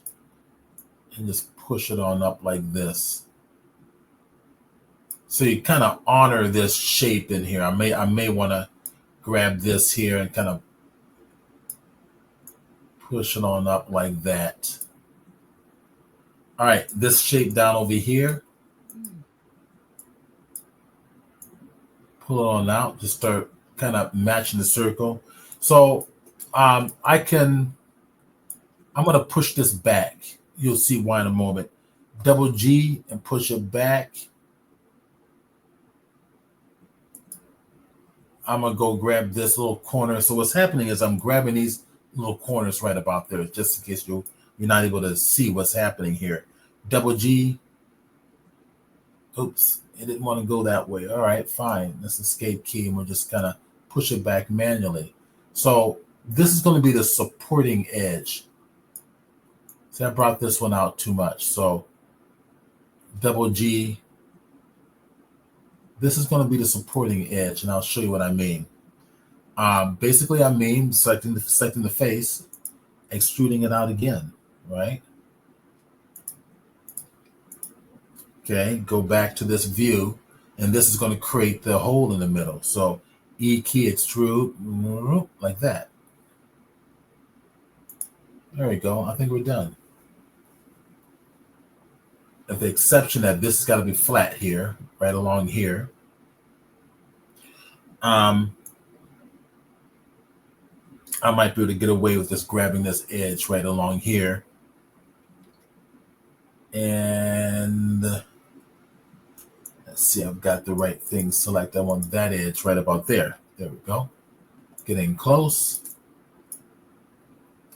Double G. I want to flatten it out as much as possible. Okay. That works. Okay, that's going to create my little ring. And now how well it actually lines up is going to be, we won't know until we actually do the array. So there it is. There's our shape. We got our first shape. Now I want to taper this back end. Now to see if this tapering is going to work now. This one here, grab this here, grab this here. Okay, looks like it's going in the right direction. Go to my taper command. That looks right. And if I push a C, that's what it was supposed to do last time. It didn't do it. So I'm going to taper it like this. That's eventually going to fit into the wheel. Go to that top view. And then just go over to my shift space bar. Go to the move command. And I was moving in the wrong direction. So it's oriented in the wrong direction. So I'm going to have to reorient this. So here is normal. If go to the local, global is not going to work. So guess what I've got to do? We'll just grab this one here, tell it to be a normal. Now that's facing the orientation that I want. And I'll just make another one. Go right over here where it says normal, drop it down plus. That adds number face 3. Now you can rename these, but to save time, I'm just going to leave it face 3.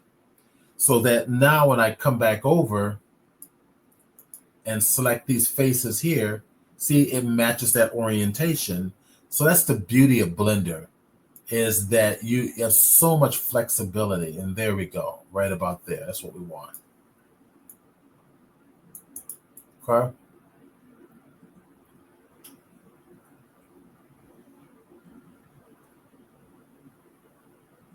All right, let's go to the front view here. Let's take a look at this.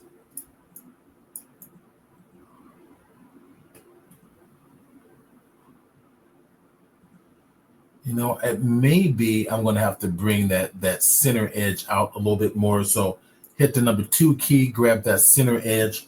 My orientation is set there. And I'm probably going to want to bring it out like that. something like that. That may help a little bit in making sure everything's aligned. We got all types of flexibility to go back to make changes. Okay, let's make sure we got to get rid of some faces. I'm going to go to the number 3 key, go to the face, and this one. There's something else I wanted to show you guys too. I think you guys will really enjoy. It's a little model thing that I use a lot of tapering on. It's sitting on the, I think it's on the table in the other room. Let me go grab that real fast. I'll come right back and show you.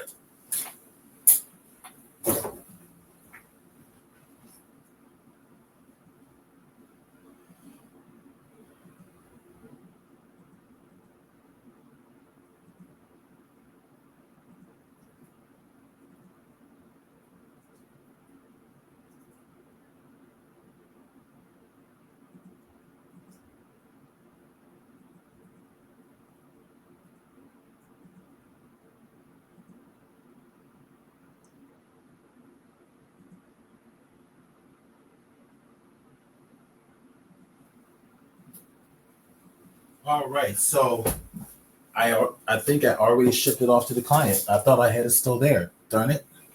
Hate it when I want to show you something I don't have it there. Okay, so let's tell you what. Well, I'll share a little bit later. I need to get rid of these faces because we're going to merge these together.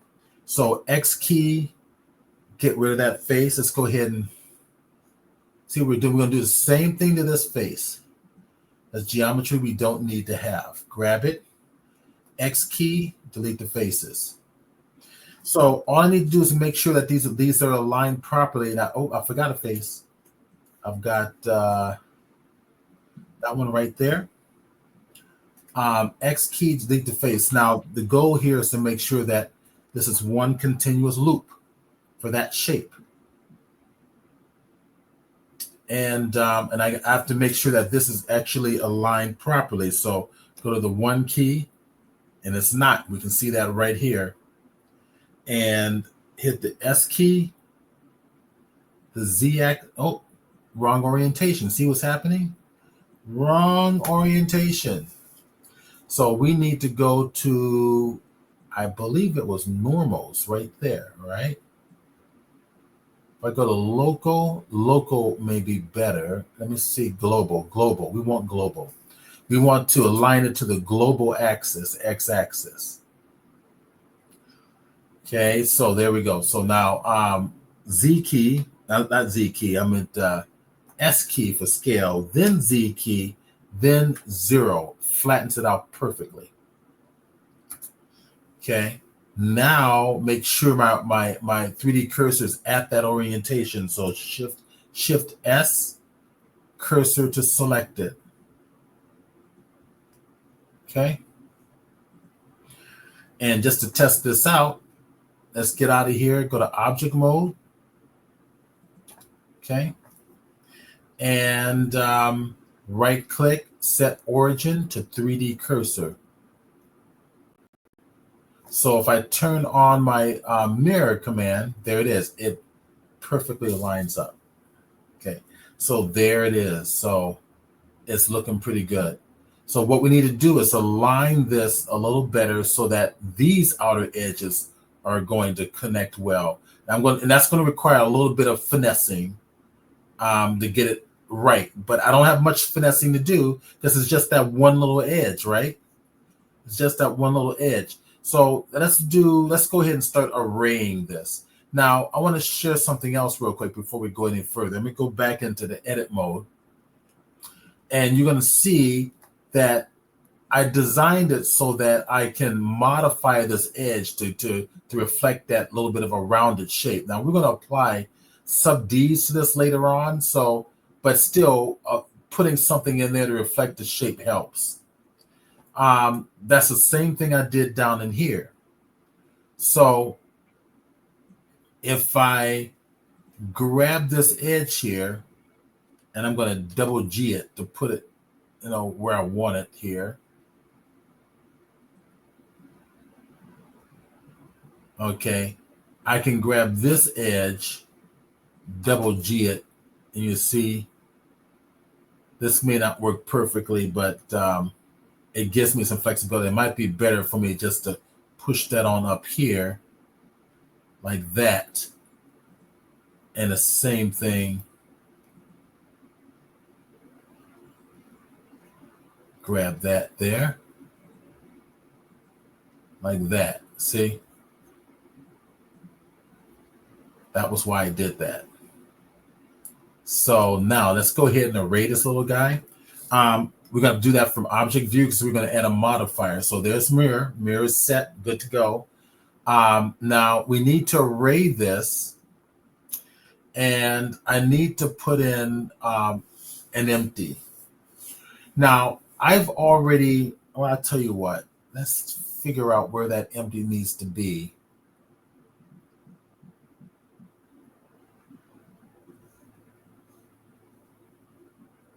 I'm going to take like from the front view. I'll tell you what, we're going to move all this around. So let me go to that's the photograph. I'm going to select the photograph. And I'm also going to select the object. And with them both selected, I'm going to just drag them so I can get as close as I can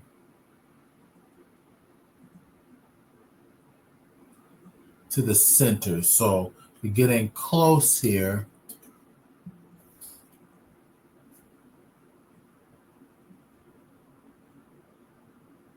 And I'm basically looking at the orientation of my mirror and make sure it's perfectly aligned right there. So that's good going on the z-axis. So the question is whether I have it accurate going on the x-axis, but we won't know until we start playing with this. So now that we have it on the world axis, Shift S, bring the 3D cursor to the world origin right about there. And there it is. Now, the next thing I need to do is make sure that the origin of this shape is also going to match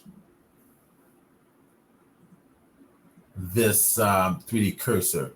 I may need to apply this, by the way, but I'm going to try something. I'm going to right click, set cursor, set it to 3D cursor. It worked. I don't know, that origin is way out here. The 3D cursor is right here. We got to do this again. Set origin to 3D cursor. All right, so something is odd with Blender. Very strange.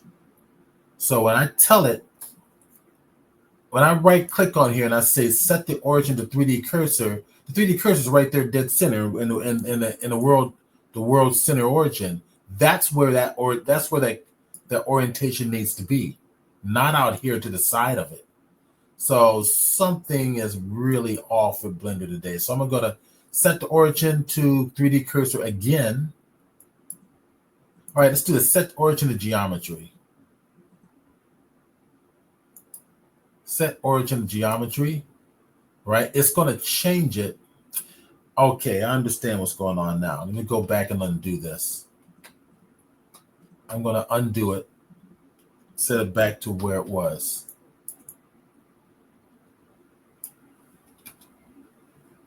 All right, I need to apply this. There's no ifs, ands, or buts about it. So I thought I can try to, finesse it, but no, I can't. Apply it. So now this becomes one solid object. This is all real geometry. This isn't fake, right? So if I go into edit mode, this is all real geometry now. Where before it was fake because only one section, and then we mirrored it. The mirroring didn't exist. But we've got this exists now. Now we can play with the orientation with this. So tab key, go back to object mode. If I set this to orientation, right click to geometry, see it resets it back over here. I'm going to check something else out too. So medium point is there.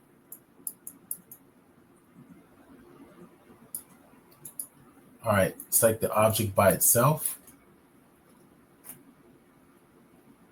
All right, this is going to get interesting. There we go. All right, so right click, set origin to 3D cursor. There it is. Now it's working. Exactly what I expected to see. So I needed to merge that for that to work.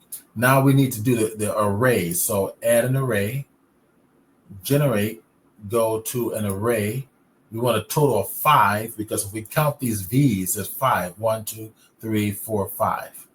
So it's 5 of these. So I'm going to go 5 of them going around. So I'm going to set it up now for 5. That's my count. I need to do something else. Command A and apply rotation and scale, just to make sure. All right, so now turn off relative offset. I need to have a empty in here. You're going to see why in just a moment. Shift A, add an empty.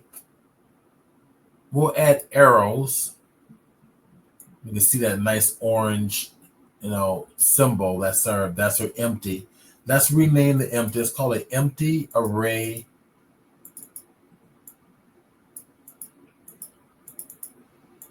Empty array number 5. Because I have a 2 in there already. I'm going to call it empty array number 5.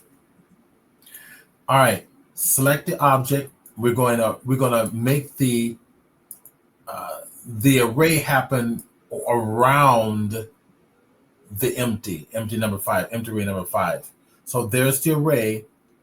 Relative offset is what you get by default. We're going to turn that off. We're going to set instead object offset. Select the object offset and drop down the tick. So you can select the actual object to array around. And we want to array around the empty array number 5, right? And there it is. Okay. Now, all that needs to be done is when you go to your rotational view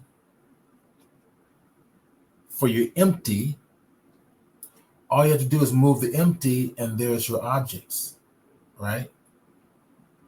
So being that I've done this before, I know that the y-axis for this to be accurate is 72. There. Okay. However, the math is, using it like a calculator, is 360 degrees divided by 5 will give you 72 degrees. All right, so we have what we need. I want this to curve up a little bit. So let's see, what I'm going to do is, let's go to edit mode real fast.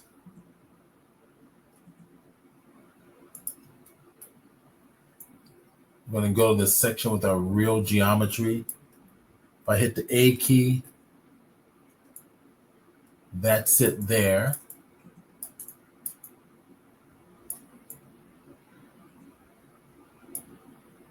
And let's grab this first. So I'm going to grab that front face.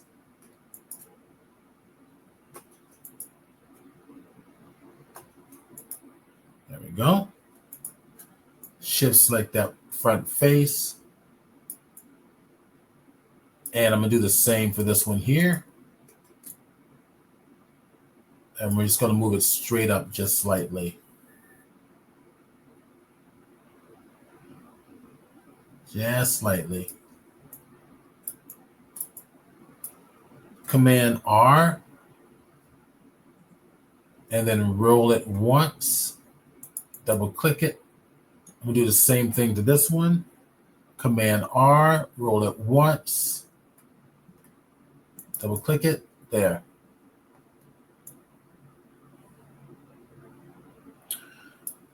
face editing mode, select that row of faces, select these row of faces. I should have done this before I applied, but I'll move it up slightly like this, get a little bit of a curvature to it. Then I'm going to just grab this edge, grab that edge, grab that edge,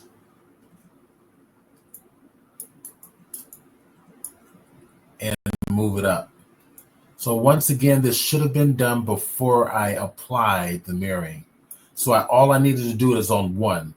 I'll grab that one there and that one there just to fine tune it. There we go. Just kind of give a slight little curve. That works. We'll leave that. Okay, let's go do the rest of the wheel. That'll be easy to do. So let's go and bring in the photograph for the rest of the wheel. So this is the front face. Kind of bringing it up tight here. In fact, let me go to object mode. Okay, nice front face here. Hit the N key to get rid of the numerics over there to the side. And the 3 key is going to go give me my side view. So let me bring in the side view. Let's go get bridge. And we've got that one right about there for a side view. So we'll resize it, place that on in there, and move that real fast, revolve it, and then get our wheel, and then let's start doing our tires. So just take it, grab it, drag it, put it right about there. There we go. I'm going to select this. I'm going to go to my data properties for the images, turn on perspective so I can see it in perspective view as well. But I also want to go to opacity and bring it down to 0.5. There we go. So we can see through it a little bit. And I'm going to probably want to push that to the back. So if I go to the side view, shift space bar, go to my move command, and just move it right about back here somewhere.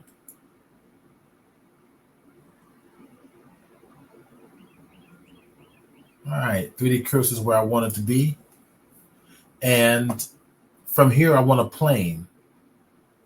So let me go to the side view, and let's put the plane right about there. So Shift S and cursor to select it. Okay, that's good. Shift A, go to mesh plane, rotate it on the y-axis, so R, Y, 90. There we go.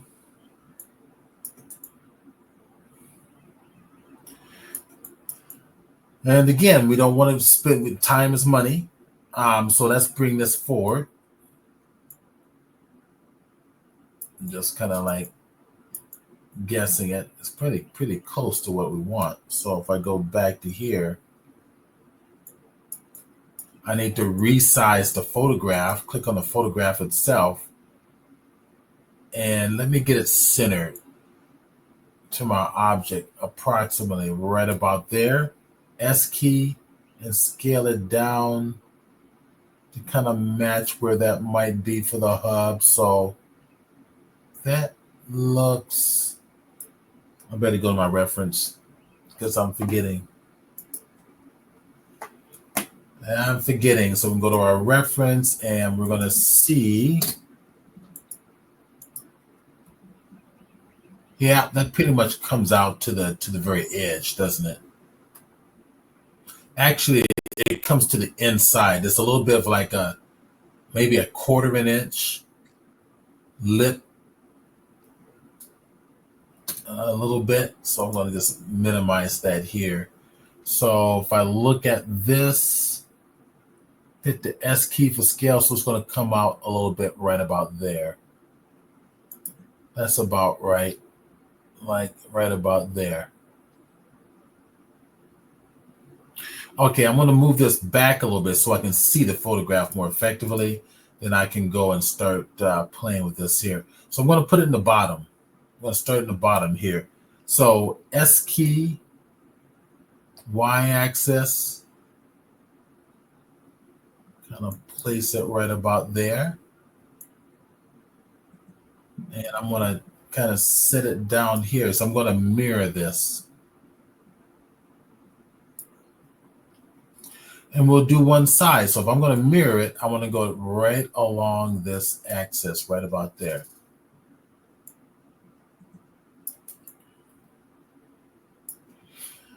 All right, I'm just go ahead and apply all of my rotation and scale, tab key, edit mode, and let's go play.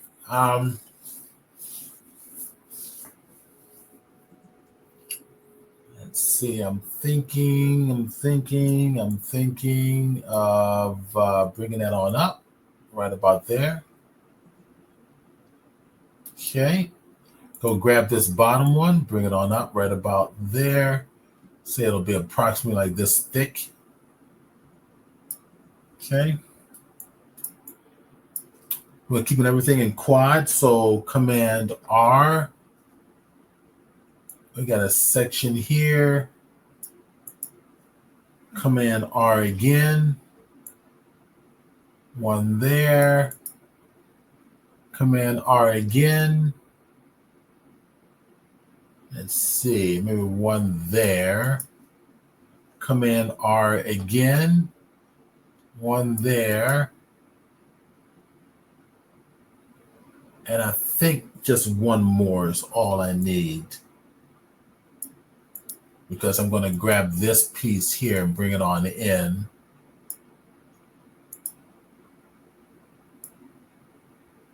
Okay, let's go grab all of that, pull it on up.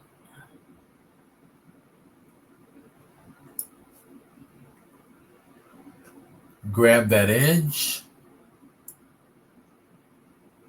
Just kind of right about there is good. Grab this edge. And then this edge here goes all the way up like that. That should do it. Got this here. Let's see what's going on here. Why do I have an extra slice in here? Do I even need it? I don't think I need that extra slice in there. I probably will need it, but for now, Control X, that'll dissolve it out. Okay, that's probably all I need. Simple. Keep it simple. All right, and then that in itself, I can use that to revolve. So I should be able to just take these edges, match them up like so. Grab that one there. That should do it. All right, let's go mirror this little guy. So let's go grab this edge and Shift S, cursor to select it. Go back to object mode. Let's go give this a modifier of mirror.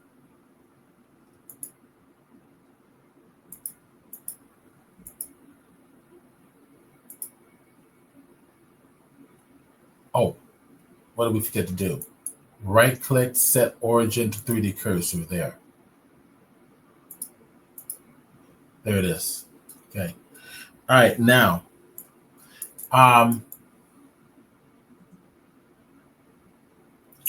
we're going to give this another empty, and we're going to use this to revolve around this other empty. So we call this empty rims. So Shift A, empty, and we're going to call it. I'll tell you what, we'll make it a sphere. Yeah, let's make it a sphere right about there. And I'm going to bring that sphere down right there on the y-axis. Just to ensure it's on the y-axis, I'll come right up here, look at the y-axis. Actually, am I going on the y-axis? The z-axis. That'll be the z-axis right there. And make sure hit 0 and enter. There we go. And that's perfectly aligned. Now, let's rename this one empty.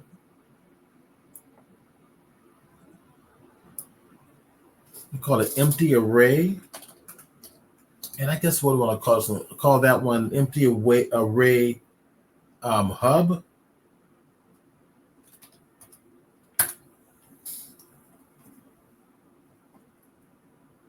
Yeah, David Glenn made a comment about he thinks the origin is for the photograph. Yeah. Yeah, I'm just matching the photographs. So the origin is, so that empty is going to be my origin now. Okay. So there's my empty. There's my piece. Let's get out of here into solid mode. And all I'm going to do is revolve that around my empty on the y-axis.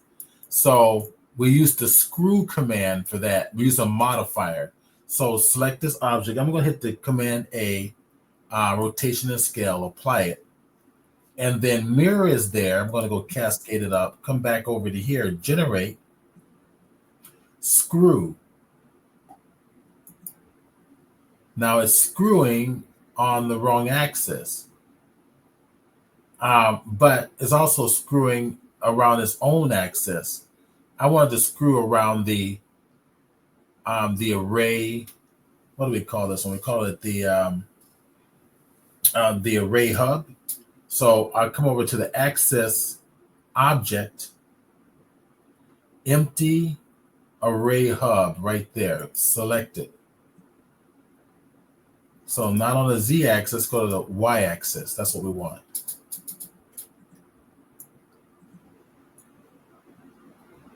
Okay, so we're almost ready to rock and roll. So I promise you that if I don't finish this today, which we may not, we'll finish it next week. I'll save it so we can finish it next week. We'll texture it and everything. All right.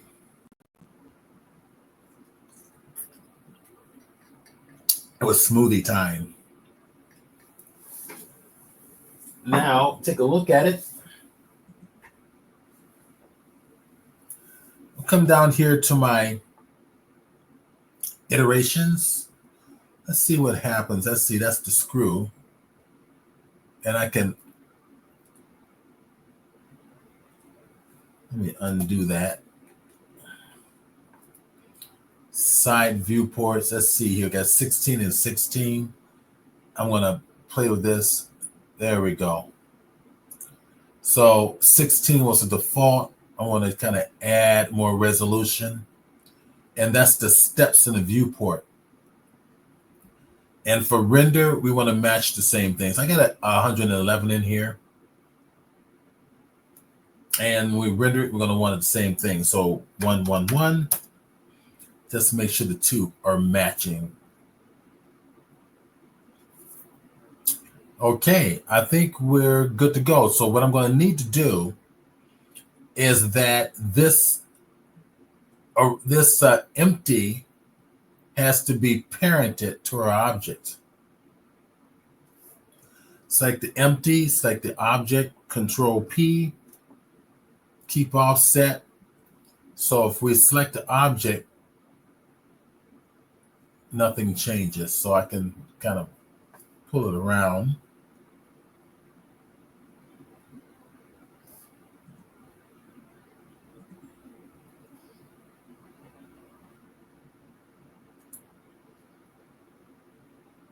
Okay, so I'm going to have to modify this, but you guys can get the point. You understand that this will be easy to do. I can just modify it. This needs to extend out more, come into the wheel more. Select this object here, go to tab, go to edit mode.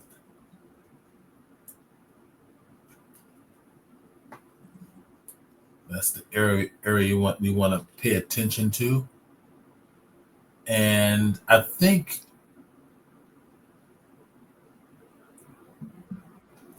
this is why this is a good idea to do this before we actually apply some of this. I'm going to go ahead and grab just that bottom edge. Yeah, I'm just going to pull it straight on out. I'm going to follow. I want to make sure I get the axis right. So if I remember correctly, I think I've got something up here that'll work. This the number 2 that is almost working, not quite. Number 3, is that working? No. Okay, so we've made some adjustments, so I'm going to have to set up a new orientation for this one. So go to face editing mode, grab the face, make sure it's in normal. And you can see in normal, it's giving you the orientation you want, right? That's the direction you want. So let's go and set up a new orientation for it. So hit the plus. Now it's calling it face number 4. That's fine. So if we go to our edge editing mode, it matches that orientation. So this is, I'm going to take it all the way out like this.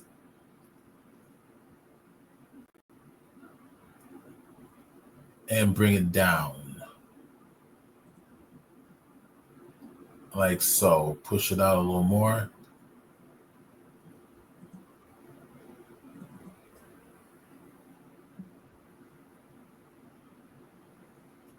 Go to the edge here. Push it on out and in, just into that space.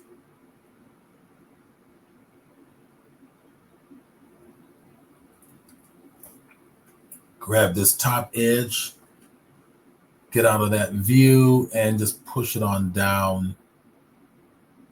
And just finesse it. That's all we're going to do. Just finesse it.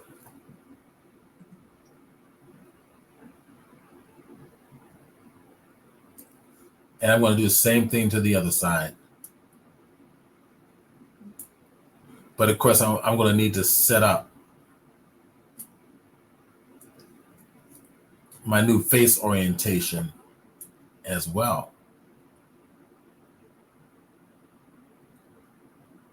I might as well go on and get it done.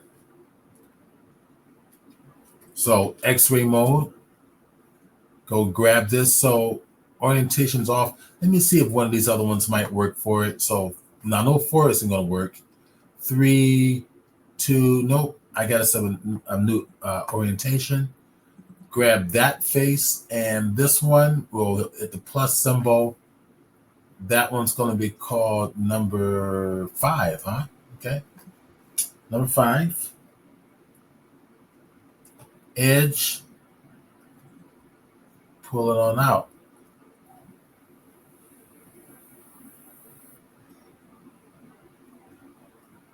Push it on down. Go get the top one here. Push it on out a little bit. And this one, I guess I can push on down, something like this. So that's not going to hurt anything. There we go. All right, go to the top view. Get out of X-ray mode. And pull it on down. Okay. And if I need to, I can adjust that as well. All right. So then all the rest should fall right in line. So we're not done yet because we got these edges we need to modify. So if I come over, let me see what I can do with this here. If I go grab this here, go to edit mode, right? Getting close. Remember, this is just a plane, right? Go to X-ray mode. This is just a plane. So I'm going to need to go to like point editing mode. And I'm going to add a bevel to this. So, but because it's a point, I'm going to add the shift instead of Control B, Control Shift B, which means bevel the edge. Bring it as far as you want, and then adjust this.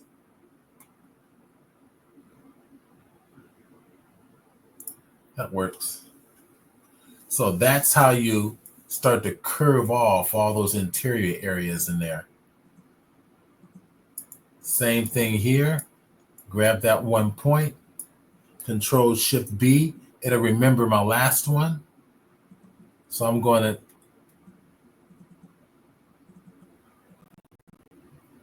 there we go.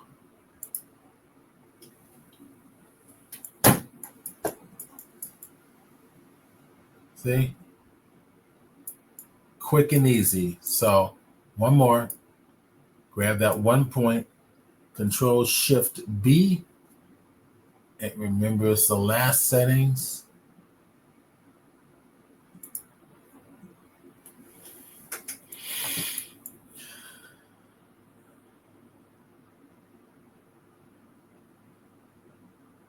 That's it. Okay. We're going to save it. Control S.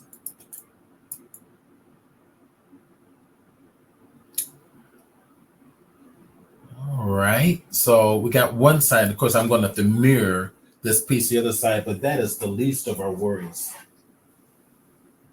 All right. So now we're running out of time. So this is what we're going to do. We're going to come back next week, and I'm going to check my calendar here while I'm talking to you, because the International Photography Exhibition is on, which I'm also a judge. And yesterday is my first presentation on the use of value-based workflow for photography. Tonight, if anybody's in the San Diego area at the Del Mar Fairgrounds, go to the International Photography Exhibition. And tonight is the Judges Roundtable discussion. So if you want to learn, well, the judges will be there. And if you want to learn how they judge, why they judge, what they look for in award-winning images, ask them any questions you want. They're there. They'll be there tonight at 7 p.m. So next week, it's the 21st, right? What's today? Today is the 14th. So next week is the judges' critique, where you can actually bring your work in on thumb drive or in person in frame and have a group critique of your work. It's a great, experience in terms of learning how to improve your eye in composition and how to improve your work via Photoshop. So yeah, next week we'll be here usual time, and we'll do the tire section. I'll clean this one up so you can kind of get an idea of what's going to happen eventually, as we'll add subdivision surfaces to smooth all this out. Right now it's very boxy, but I'll prepare this one so next week you can see how all this is going to work together. Okay. All right. So let's see. Any questions? That's very good, Steve. Thank you, Carmen. Thank you, Tim. David, but Tim. There he is. No problem. Thanks. So thank you both. You're welcome. It was fun. Both are great. That was a fun one. So, all right. I was great, wasn't I? Yeah, yes, you Always. Always. We'll see everybody next week. All right, guys. Take care. Okay. Bye-bye. Bye-bye.